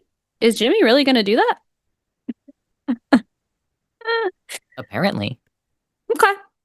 Well, I'm happy he's feeling well enough to like do some stuff because our boy was down. He was down bad. Snow always lands on top, like Luck said. Yeah, it does. On Wednesday, the hang up at 6 p.m. Central with Justin of Destruction Zone and Blitz PhD. Who is Blitz PhD? That's a new person. Fun. Yeah, okay. He's a physicist. Cool. Okay. Thursday, TACIS with Ben and Josie at 2 p.m. Calling It Now at 5 p.m. with Jimmy and our very own Luxander. And then we'll do, hopefully The Line has a podcast on Thursday at 8 p.m. with myself, and it looks like no one else. So we'll see how that goes. Sunday, June 7th, we have the Sunday show at 1 p.m. with Promise and Seth. And then the Sunday show after dark at 7 p.m. with Matt and Aaron or Aaron? Is it Aaron Ra or Aaron Adair? Adair. Yeah, that's Aaron. Okay, cool. I need to like make a post-it because I can't keep mispronouncing their names. You never had a friend called Aaron when you were younger? I know, that's what I always think of is Aaron. I sure didn't. Monday, June 8th, we have Skeptalk at 6 p.m. with Aaron Adair, Justin of Destruction Zone, and Calling It Now at 2 p.m. Promise will be there. TBD on who else. And The Line has a podcast again at 4 p.m. with me. This week on Monday, yesterday, we ended up doing, Promise and I did Calling It Now together, and then we ended up using that for the podcast. So I don't know if we're going to do that again, but that was really fun. Got to hang out with Promise again for the first time in a while, so it was a good time. Someone in the chat said Alyssa will never say them right. I know. Listen. I believe in you. You will. I can't go into it with a defeatist attitude and say that I'll never get it right because we're not accepting that, Simon. Guys, she can change. She can change. I can change. She has that agency, okay? Okay. So we are not being a victim today. But it does there's a destruction zone. Sorry. Y'all. I'm That's so funny to me. That's because it sounds like some Bob the Builder ass channel on YouTube. I don't know. Oh, that's God. so funny. Listen. I love that. I didn't even hear it. So I didn't hear it either until someone in the chat everyone's going destruction zone. That's so good. So crazy. Deconstruction zone. Y'all. I was doing really well up until that moment, but anyway. Okay.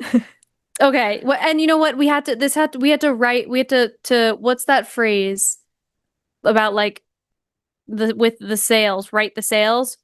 I don't know. Whatever it is. I don't know. I've never heard that. I don't know. We had to correct a little bit because you didn't mute yourself this whole show, so I had to fuck up royally throughout that entire... I accidentally did like literally 10 minutes ago. Or like a couple because you were saying something and I was saying stuff and then I was like, why isn't she responding? Sorry. Oh and my I was God. like, nice, I'm on mute. Of course I'm on mute. So I sorry guys, I let you down. Oh my God. But it's become a lot less, sorry. Yeah. People change. Yeah. So I've heard. Okay. Shall we pull in KK? Yes. Is that who we want to take? Okay, cool. Pulling in KK. Hello? Hello. Hi, how's it going? It's good. What about you? Good. We're doing all right. What did you want to talk about today? I want to ask you, like, when you just say, like, in your title, Bible is gross. So I'm asking you, what criteria you just choose? Is some arbitrary criteria, or it's just your preference? Wait, sorry. Criteria for what? I didn't hear that first part. Oh, sorry. You just said in your video title that Bible is gross, right? Mm. That's Yeah. funny. I'm I didn't asking see you that. I'm seeing. I see something else. Oh. Okay. I mean, I can list off some reasons it's gross. I mean, I think it's only gross if you believe like this stuff actually happened and that it's done by a good God and all of that. No, like, I'm asking, like, okay, but good God, the criteria you choose for good or bad. I'm asking where you just how you use it, where you get it, how you justify it. A lot of my opinions on that come from human empathy. Is this okay? Those are preferences, right? You choose to be empathic, right? What? I choose to what? No, I'm asking like the lot of your values has come from empathy, right? I'm missing that Hello? last word. Yeah, a lot of our values are coming My from. mic has a problem or something? I can't hear you that well. Can you It's like get a little. closer? Okay. Yeah, it's like a little muffled. Okay. Now it's clear? Yeah, that's way I better. think so. Okay, thank you. So I'm asking you, when you say there's a lot of your values, which is good or bad, come from what you call your empathy, right? Yeah. So don't you think like... Sorry, go ahead. Go on. No, you go ahead. So I'm asking like the earlier caller you were having, he's just trying to say like our whole personality is built up by either by our nature, which we are born with, and some with by our nurture, right? I think we create our own morality, and I think that empathy has developed with our evolution because it helps us live longer. It helps us be healthier lives. okay, healthy lives. If someone, but it's arbitrary, right? Every person have different kind of way to live because societies are different, right? Yeah, there are different societies, sure. Yeah, so that different society needs or requires someone to behave differently or choose their action differently because they grow up in that, right? Sure. So that's what I'm asking. Like whenever people just say like something is gross, something is good, something is bad, they're using some kind of arbitrary criteria. They're trying to be Right. instrumental, not truth theft, right? They don't have any truth value in this. It just is, and they I put don't some think kind of I values don't on think that. if the stuff in the Bible happened. Well, the thing is, I have to think of it from if the stuff in the Bible actually happened, which Mhm. then wouldn't there be like an inherent good or bad? And like, so if the Bible actually happened, that means that God is real, and that means that there are things that God said are objectively wrong that he does and So he you think Moses? commands. You think Moses existed? No, I don't believe that. But when I'm You cherry picking? wait, what? Can you ask Yeah, the question you again? just said everything in Bible is just stated it happened, right? So I'm asking you, did Moses existed? Moses. No. So I don't. what? Like No, I you think just you're cherry pick, right? misunderstanding me. I think you're misunderstanding me. I do not believe Okay, the Bible. I do not believe the stuff in the Bible happened at all. But okay, without pretending it's real, it's just a bunch of stories. So like whatever. I can say they're gross, but to me they're just stories. But if they actually happened, yeah, I would think it was really disgusting and gross. And okay. even But if it, like if you think it's a fairy tale, then your criticism doesn't work on that, right? But if you affirm that it happened really, then you have to affirm it all Bible, all parts, right? You cannot just cherry pick on some verses, right? Well, I don't know because I think he's saying you can't if you decided that some parts of the Bible are true, you have to believe that all parts of it are true. Because yeah, you can't cherry pick. right. To me, it's all or nothing. So even if there are Okay, good parts of the Bible, even if so I there are think your good parts in the criticism doesn't work, Bible, right? that to me, what? Your criticism doesn't work, right? Because it's a fairy tale for you, right? Hello. Ask it one more time. No, I'm saying like, if you are saying it doesn't happen, so it's like a story people just made it up, right? I mean, I don't think it's that simple. I think some people could have made it up. I think things could have gotten lost in translation. I think some things could be maybe stories that we weren't supposed to take literal. It could be a combination of a lot of things. Puppy. Okay, but but we can all agree on that, right? But if people are written those things, it's people's perspective because they live in those times, which norms are common at that time, right? If Well, you're affirming that it happened really historically, right? but most of the stories are not Are you saying that fiction? witnesses to them. Like the people who wrote the stories largely were not there. No, The stories of like the Bible. we are talking earlier that people are made up either by their nature or nurture or both, right? At least we agree on Okay. that. Okay, so that was what I'm saying. Like, if you say Bible stories never happened, I'm agree with you. Like, but your criticism doesn't work on that because it's a fairy tale now. People just wrote stories to what they think at that time. Like I don't like many of the stories, right? But it doesn't Hmm. entail that they are inherently wrong. It's people's choice. They written at those times, but it didn't happen, so there is no inherent wrong in it, right? It's just a story of some fictional characters. But if you're Yeah, saying it happened really, or it written by the peoples around that time, so I'm saying morality is after all relative. How can I say or judge something? It happened, and people's ideas are bound within the confinement where they are living. So because that either of that those. doesn't because that Sorry. doesn't matter. I'm coming from the argumentation as if it were real because that's how you have conversations with religious people. I'll have a hypothetical where I assume let's assume the Bible is what you think it Mhm. is, and then we have a conversation about it and I state my opinions on it. That's how it works.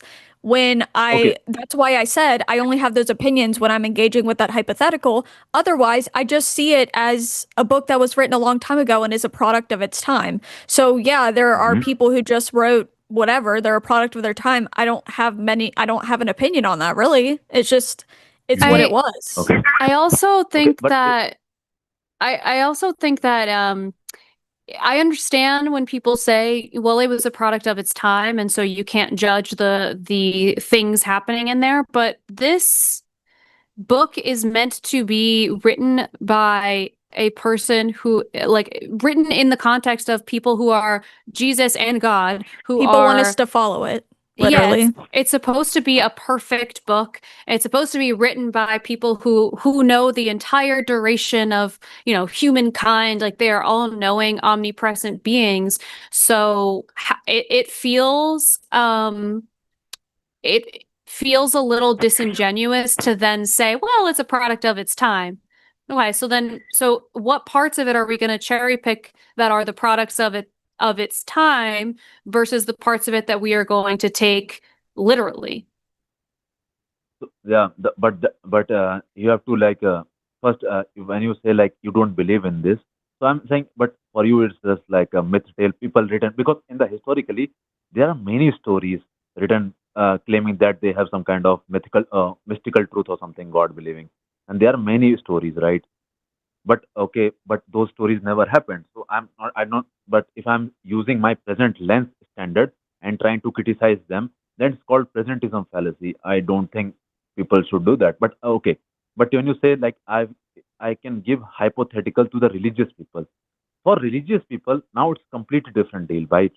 Because if they think, because their standard of good and bad come from God, and my standard of good and bad come from me and my society. Now you think the standards are completely changed. Now I am judging those standards on my current morality. What if in a 100 or 15 years ago, the morality completely changed of the society? Now you're understanding what I'm trying to criticize here.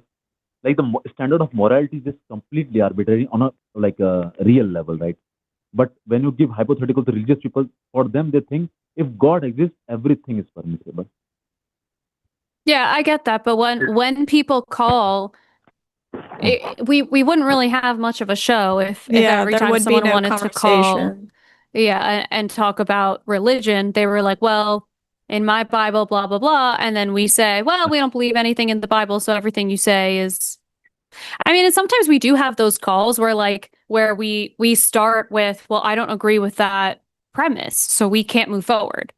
That does happen. But you know, we like to be able to engage people in conversation because I think when people are exploring um like potentially, I don't want to say deconstructing because it's not that, but when people are exploring what's happening in their religion and they're exposing themselves to someone who doesn't agree with them, I would rather agree on the premise that okay, even oh no, he dropped. Oh. Dang. Well, Oh. what I was going to say is I would rather agree on the premise that this is real so that we can have a conversation because even if like we say all the time, like even if you were to prove to me that God is real, you'd have to then do a whole other rigmarole to prove to me that he's a good person.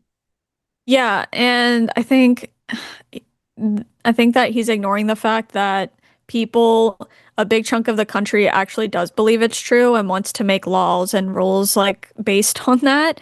So we're going to interact with it in a different way. Like we're gonna have those conversations of like, okay, let's go through this like step by step. It's just like how the conversation goes. Yeah, I'm not going to pretend like I have no opinion on it because I don't believe it's real. I have an opinion on it because of how people use it. Yeah. Yeah, exactly. Wow, our calls today have been really determined to just confuse to misunderstand us and also hold us to every single thing we've ever said on this show ever. Oh my God. Okay, we have one more call before we take our super chats. So, oh my God. Oh my gosh, don't. Sorry. Was that a sneeze? No, I just laughed Okay. at the end. Okay. We have one more call before we start to take our super chats. So send us super chats of $5 or more, and we will be reading them momentarily. But we're gonna end on a call with with an atheist, and I believe it will be so much more chill and a lot less frustrating than what we've been dealing with. So I'm going to pull in Nick, who is calling from Wisconsin. Hey, Hello, ladies. Nick. Well, I was going to open with a bunch of really bad things, but I guess I can't do that now. So here we are. No, you can. As long as you're not going to, as long as you don't have a notebook nearby of things we said. sentences that we've said. Okay. No. Allegedly said. I don't know. Okay. But what did you want to talk about today? Yeah. I wanted to talk about because earlier this week, I'm an atheist. I am a former theist. I've deconstructed, and you've both been a big part of that, and I thank you for that. But it's really nice. What I'm saying is that I was out one morning. It was like between 6:30, 7 in the morning. I was outside in the patio in my apartment building, having my coffee and a smoke, and guy came, and he's been trying to convert me for a long time, and I've always been polite and everything, but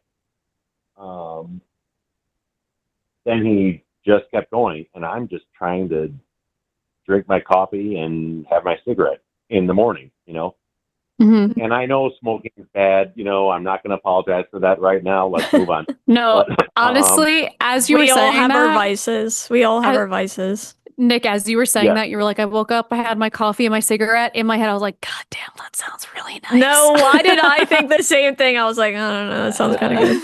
So we are no better than you. Yeah. Okay, yeah. Okay, sounds good. But then he kept going. Then the thing is, he talked about how, the Bible's never wrong. I said, there are so many contradictions. And then I said, let's look at Genesis 1 and 2. He said, okay. And he brought it in. And then the thing is, throughout this conversation lasted about 20 minutes, and I wanted to go in a lot earlier. I just wanted to have a smoking coffee, Mm-hmm. But then the thing is, I felt like Justin because I was just bringing up Bible, verses out of the blue, that he'd never heard of, And I didn't want to be mean because he's a nice guy, and I'm not going to name names. Let's just call him, I don't know, Optimus Prime for now. No, he's such a nice guy, but I felt like I really hurt his feelings, and he really doesn't talk to me a lot anymore right now. When we pass each other, in the hall or something, and I'm wondering if I handled that the wrong way. Because the thing is, if you ask me a question, I'm going to give you an answer. You know what I mean? Yeah. Yeah, that stuff can be awkward. I mean, I've definitely had a lot of awkward interactions like that where I said my piece and it was just awkward after. And unfortunately, I feel like that's the nature of talking about religion specifically because, like we've said a lot of times before, people tie so heavily into their identity that it's a very touchy subject. I mean, I try to continue, especially if they're like someone in my life or someone that I've worked with, like a coworker. I've always tried to like then make it known that we can talk about, things that maybe we have in common, like hobbies or I don't know, maybe more surface level stuff. And we can avoid that topic if it doesn't, serve any purpose for us to talk about it. Yeah. I also feel like, I don't know, like I have these conversations with my mom a lot, but I have those conversations with her because I know she's willing to like engage with me out of curiosity. But but the second that it starts to get emotionally charged, then I sort of am like I would rather have my relationship with her be maintained than to be like I would rather have I'd rather prioritize the relationship over being right. So, so I think it's kind of like it's a little bit of a balancing act. And like if you want to reach out to this friend and just say like, "Hey, I didn't want to offend you and, like I just was answering your questions and, I would love to like clear the air so that we're on the same page and whatever." That might be a good idea. It's hard because you want like I from actually did, Alyssa. I actually did Oh, you exactly did? that. And then he was Okay. okay. Tell me, how'd it go? Not so well. He still has been, he's been, cordial and everything, but not talking like usual. Mm, It's Okay. also I think what the deal was, honestly. I'm sorry, I wasn't meaning to interrupt you. I know there's a delay. no, you're fine. Okay, but no, I think the deal is he wasn't expecting me to know so much more about the Bible than he did, and I could just, shoot back right there. It's like, well, no, look at 2 Samuel 12. Look at look at Matthew 20. I was just naming these things off, and then he had to look them up. He actually had his Bible out, looking them up. And I could quote him right in front of him. So, but the reason I became an atheist is because I read the whole Bible twice. So Yeah. Yeah, and I think that's a hard thing for him to understand. And like I said, he's a really nice guy. That's why I didn't call him Megatron. I called him Optimus Prime. He's the good, Transformer. But yeah. I think that it was good that you were honest, even if it was awkward. But I've also had that same exact experience where I was talking to a Christian in my life, and they were asking me basically what my issues were with Christianity, and I brought up a Bible verse, and they told me that that wasn't in the Bible, and then I brought out the Bible and like pointed to it, and they were like, I could tell it definitely like, I don't know if the word is embarrassed or like they felt weird. I'm sure I think that's a really weird feeling for them to probably have in front of somebody who doesn't believe, because I'm sure they think it makes them look weak in their religion or faith or something. So it probably just took a hit to their ego, honestly, is what I imagine. Taylor, that's actually a very good point. And I'm sorry, I didn't mean to interrupt you, Alyssa, if you were going to talk, but and I know the show's ending soon, but I wanted to say that, that's probably a very good point, because when I was pointing out all these verses that he had clearly never read, and I knew them, and then all of a sudden, I could see him just reading, and then he brought up something else, then I brought up another verse, and then he read it, which he clearly never read. So I just wish more. Yeah.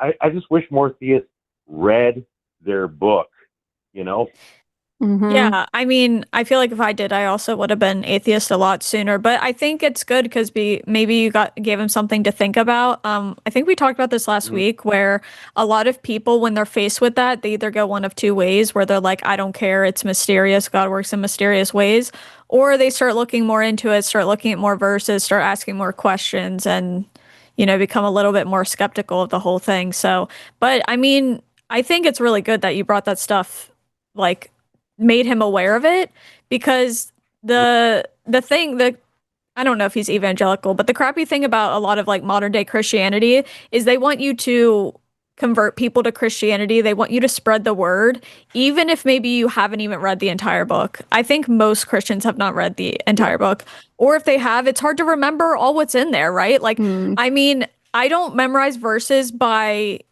where they are in the book, but I know like what the certain verses say. And I think if you haven't read your whole religious book, yeah, it's rough when you're trying to evangelize and then it doesn't go as planned, I guess. Yeah. I think the ego bruise is right to me. Sorry, Nick. Sorry. Yeah. Oh, no, I'm sorry. I didn't mean to interrupt you. I'm sorry. So. No, it's okay. There's the delay. I was just saying that I think that the ego bruise is what you're probably getting the most of from this person. Because, yeah, they were not expecting you to be like, well. Yeah. He was not expecting me to be like, no, well, look at let's look at Matthew 20, Right. you know, verse 11 to 12, you know, and I knew that just off the top of my head, you know, so. Yeah, because they also have.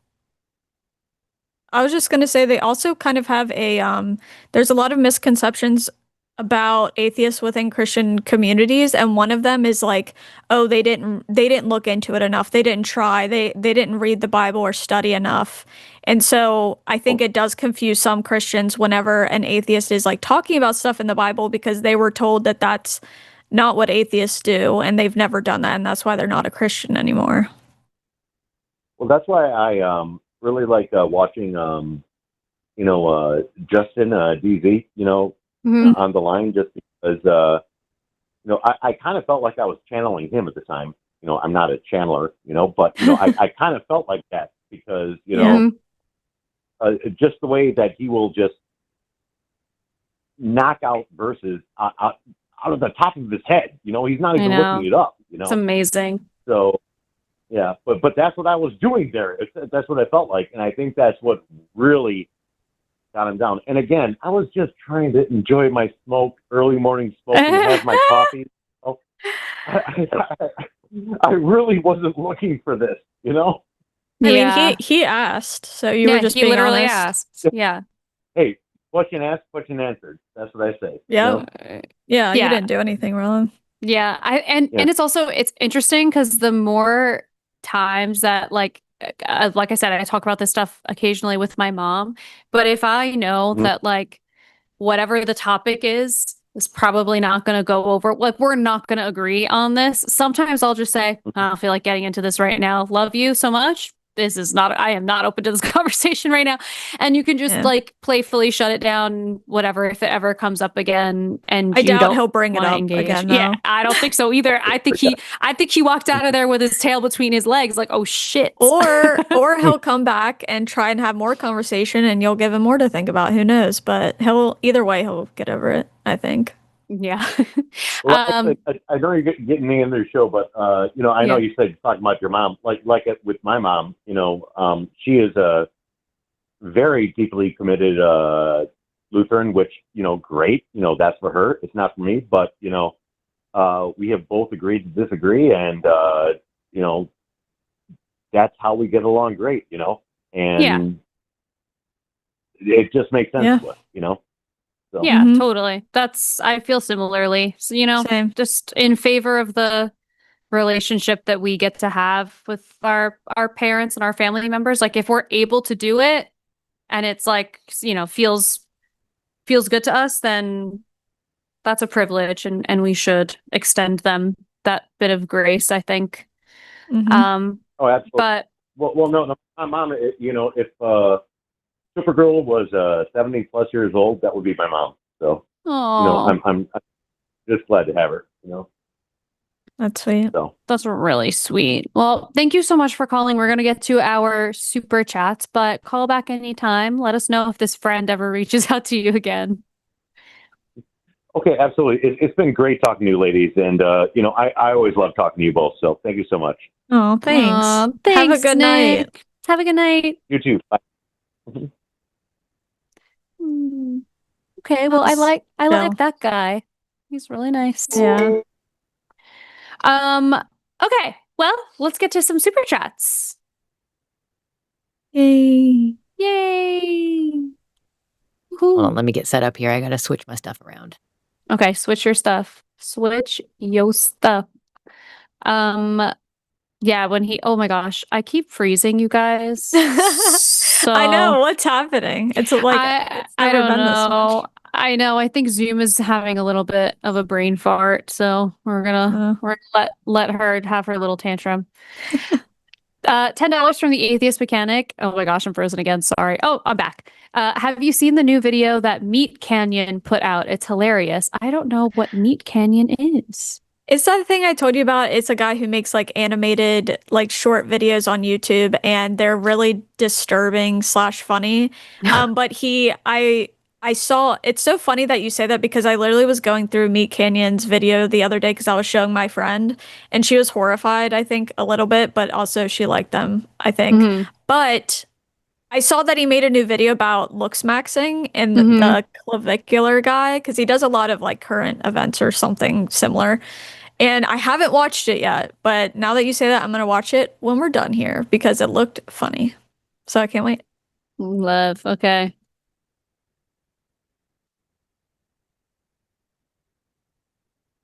Oh, That's what I'm saying. $10 from the atheist mechanic. Here's to hoping all the rich get the Luigi treatment. Thanks for the $10. And by that, Thank of course, we you. mean awesome eyebrows. Yeah, Yeah. exactly. 5 pounds from Mystic Mind Analysis. My favorite horror movie is Emesis Blue, which is the Team Fortress 2 horror film. It's as trippy as The Shining, but none of Kubrick's cruelty. Kubrick's cruelty is nice. really hard to say. That's interesting. I've never heard of that. I'll add that to my neither. Letterboxd. But people would probably hate me for saying I've never seen The Shining. So Oh, I you gotta know. see The Shining. My husband loves it, but I need to watch it. That's on my Yeah, list. you gotta see it. $5 from Alyssa and Dr. Pepper. This might show how much of a baby I am, but growing up, The Goonies was one of the scariest movies that I could watch, and The Silent Place is my limit. You know what's funny? I think The Goonies probably is the first like quote unquote scary thing I saw. But I don't know The Silent Place. I don't think. Is it The Quiet Place? Or is it literally called The Silent Place? Maybe they meant The Quiet Place. I'm not sure. If you're in the chat, Alice, let us know. But I love The Goonies. I wonder too. actually like what was scary about The Goonies for you? Was it the mom is kind of scary? Like in the beginning, there's a scene where she's holding one of the kids' hands over a blender and like puts a tomato in and like blends it and then is holding his hand over a blender and he's like, I'll blend you up and whatever, like that kind of thing. No, And I then only remember the person they tried to like make a scary figure in the movie. Yeah, I don't. yeah. Yeah, is what they. And I was just a kid, so I didn't know what's going on. But listen, they murder a guy and put him in a freezer, and one of the kids has the dead body fall on him. It is a scary movie. No, yeah, I forgot about that. I was about to say the second thing I was about to say is the booby traps. That's what I remember, and I remember being on edge. And I barely remember that movie, so I'd have to watch it again. But yeah, the booby traps, they were scary. So good. $4.99 from Chase Up. Oh, I just read. I'm sorry. That's I just realized that halfway through. I don't know. I don't know. I'll you read the already- next one too. You already read it. I'll read the next one too. I don't know what sense that makes, but I'm just gonna do it. $5 from Myra Featherbender. Mitch's topic makes me think of the 90s calling bad things gay. It does more harm than to the gay community than to the people / topics insulted. It reminds me maybe my mind shouldn't go here, but it reminds me of the Hillary Duff commercial. Oh yeah. When you say gay, do you know what you say? Yeah. Someone asked her about that in her interview the other day, and I just think it was funny because she was like, yeah, I mean, and I'm sure the crazy thing is I'm sure she got major shit for doing it, as in like for even caring about it at all. Yeah, So maybe. it's pretty cool. Yeah. $5 from Mira Featherbender. I hope you get everything out of life you deserve to a good person that's very sweet. If they're offended, it's because they're a jerk. Well, yeah. So that's the thing is like, it is interesting because then you putting it in the perspective of like calling someone gay being like a similar thing. It's like you can't control that. And so then you're using that in a way that's derogatory, similar with baldness.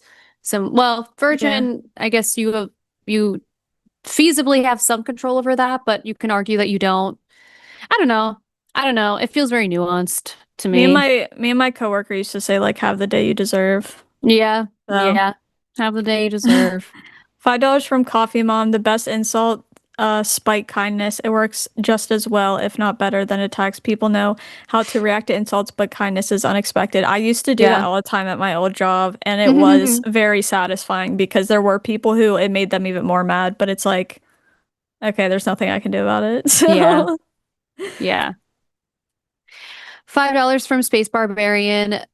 3484. My mom pointed out it was time. The next day, I had my first haircut in 15 years. Wow. So then you must have had really long hair wherever you had it. Oh my God, that must have been kind of traumatic to go from having long hair to having none. Damn.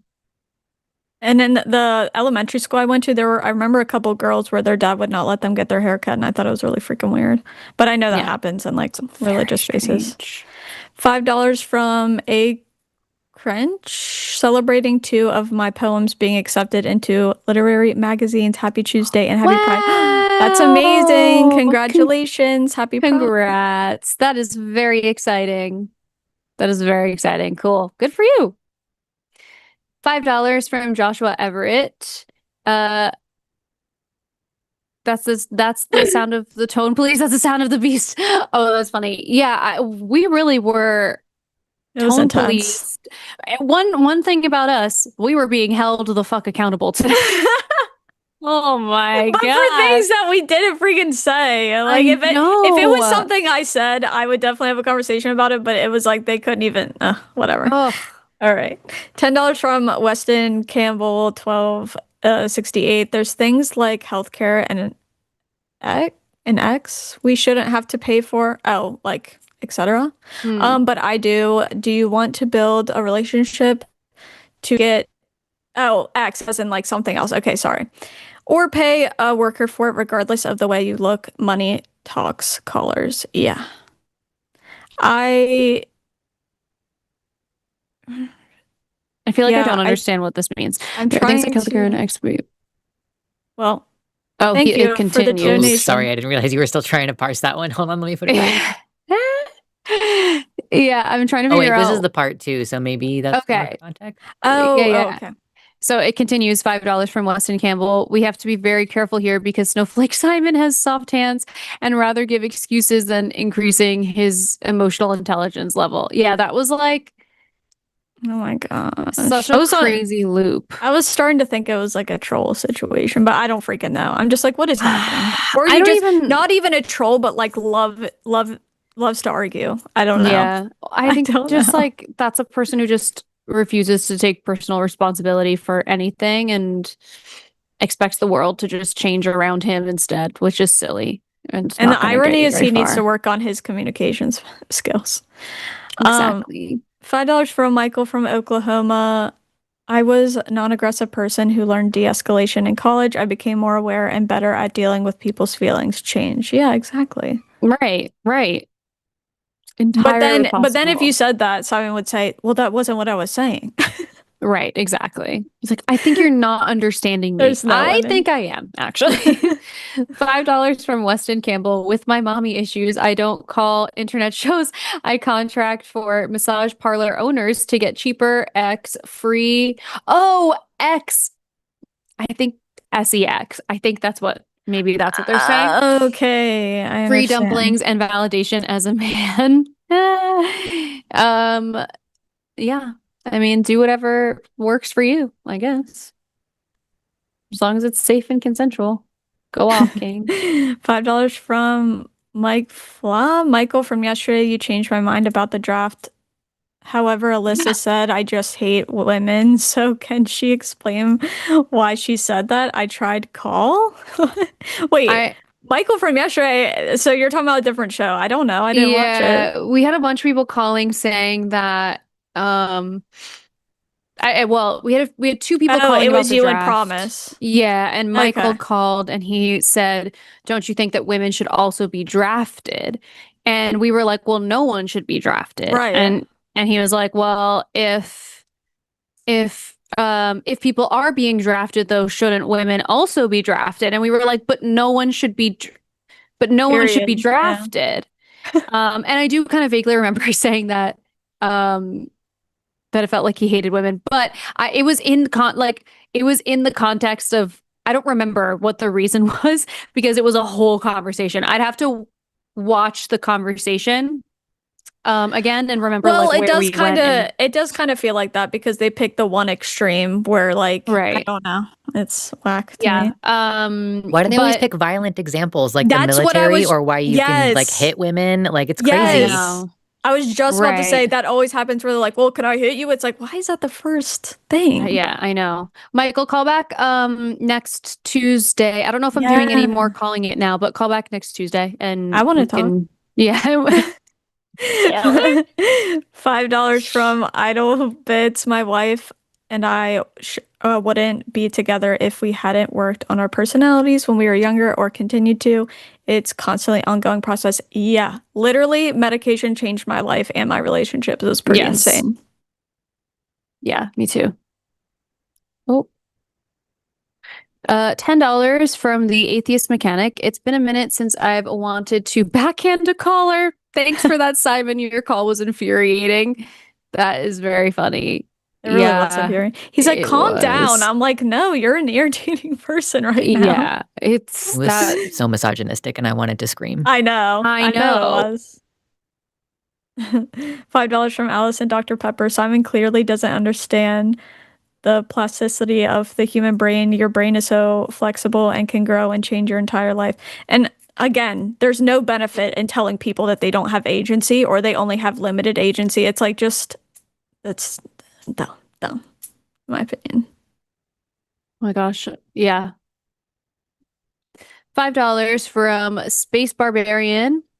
Simon, your a-hole personality needs work. Well, he will argue that that's not possible and that he will be like this forever, which, you know what? I think in his defense, that's how he was raised. He was raised to be an a-hole. There's not much he can do about it.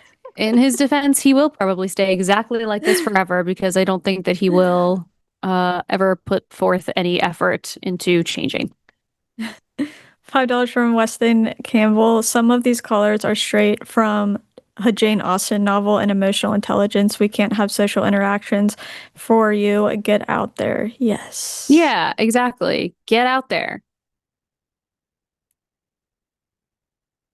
$5 from Alma LM. I hope that I'm saying that right. What is your favorite bag/purse brand at the moment? At Taylor, it's like almond. Oh, that's so funny. They were anticipating that you were going to pronounce it wrong or have questions about how to pronounce it, which is very funny. I think I mispronounced it twice last time. Okay. Almond, but no on. So Alma. Okay, yeah. We got it. We got it. Alma. Thank you for that, Alma. Oh, I'm just gonna be frozen. Maybe I'll turn my camera off and then turn it back on and do a funny face. So I was about to say, just make a. Okay, wait. I should actually, maybe when you're reading a super chat, I'll do that again. Okay. Oh shit. Okay, whatever. Anyways, what is your favorite bag/purse brand at the moment? I do not have one. I literally have been making my bags for a little bit now, like over a year. So I haven't really bought any bags. I know that's boring, but I haven't. No, I have a really hard time with bags. And recently I've been liking thrifting bags because all of the bags that are made now are made out of essentially plastic, and it makes me so mad. So they smell like shit, they look like shit, they last 5 minutes. I'd rather go thrift something that is better quality, even if it is synthetic. Even the synthetic was better quality a couple of years ago. Okay, I'm gonna try and get my freeze frame to do something cool while you're reading this. Okay, $5 from Weston Campbell. A constant revolution in your emotional intelligence. I will always try to change and be a better person and articulate my feelings better to loved ones. Yes. As it should be. Good job. Is it not going to freeze now? $5 from DJ Mac. Treat money for putting up with Simon. Oh my gosh, thank you. I'm going to go get an ice cream. Okay, it's not going to... That's so annoying. Okay. $5 from Legally Mod. I was going to complain about 3 tone policing calls in a row. Obvious sarcasm. But I think Simon's call was punishment enough. Yeah. It was. Yeah. Don't worry. We got punished. $5 anonymous. Treat money since eating all of Simon's thoughts left you hungry. Facts. So true. Yeah. $10 from Charmed Chasm. Maybe. I'm a disillusioned old man, but you two give me real hope for the future of the nation of the world. Oh, thank you. That's really nice.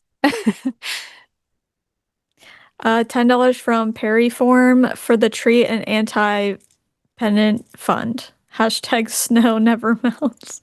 Hashtag snow never melts. I love it.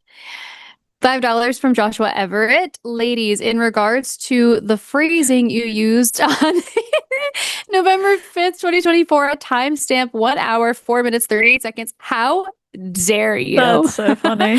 Best regards. I'll take my answer off the air. That's perfection. I saw that one coming earlier. Hysterical. Oh, I love it. $5 from Melatonail. My favorite way to end a heated conversation with a Christian who doesn't know I'm an atheist is have a blessed day, my brother/sister in Christ. Yeah. That's yeah. funny. That is funny. $19.99 from Chase, aka 496. It's blank. I think Chase had another one that came through blank too. So Chase, if you're watching this, send your super chat in the chat and I'll read it. $4.99, Alice and Dr. Pepper. As a prior service member who is also trans, you should only be able to be drafted if the president shares an identity. Shares an identity with you? Hashtag Team Lux. That's brilliant. I love that. $10 from Lizzie Dog. Oh, I love that picture. I need that's implied nuance shirt. Yes. Yeah, truly. Ooh, fun. $5 from Cameron. Have you both seen Obsession yet? Given the subject matter of the movie and the people you talk to, what did you think of the movie? If not, much love. Well, we have to hurry up, but we actually talked about it last episode, and I think we both loved it, right? We both thought Loved it. Really good. Loved it. I made an entire 40-minute long video about it. You can watch on my YouTube channel. Go watch that. Oh my gosh. Oh, okay, great. Okay, well, now I'm going to try and unfreeze myself. Okay, I think I'm back. Thank you so much for watching, and thank you, Lux, for producing. Thank you, Dragon, for screening, and thank you to all of our mods in the chat. Thank you for sticking by us through some like really weird calls today. And I'm excited for you to see Backrooms tonight. Yay! I can't wait to report back. I hope you love it. I really do. I love it. I think I will. Oh, and go to patreon.com/calltheline, and your name can be on this list over there. Yay! No, see you next wrong week. way. Oh, okay.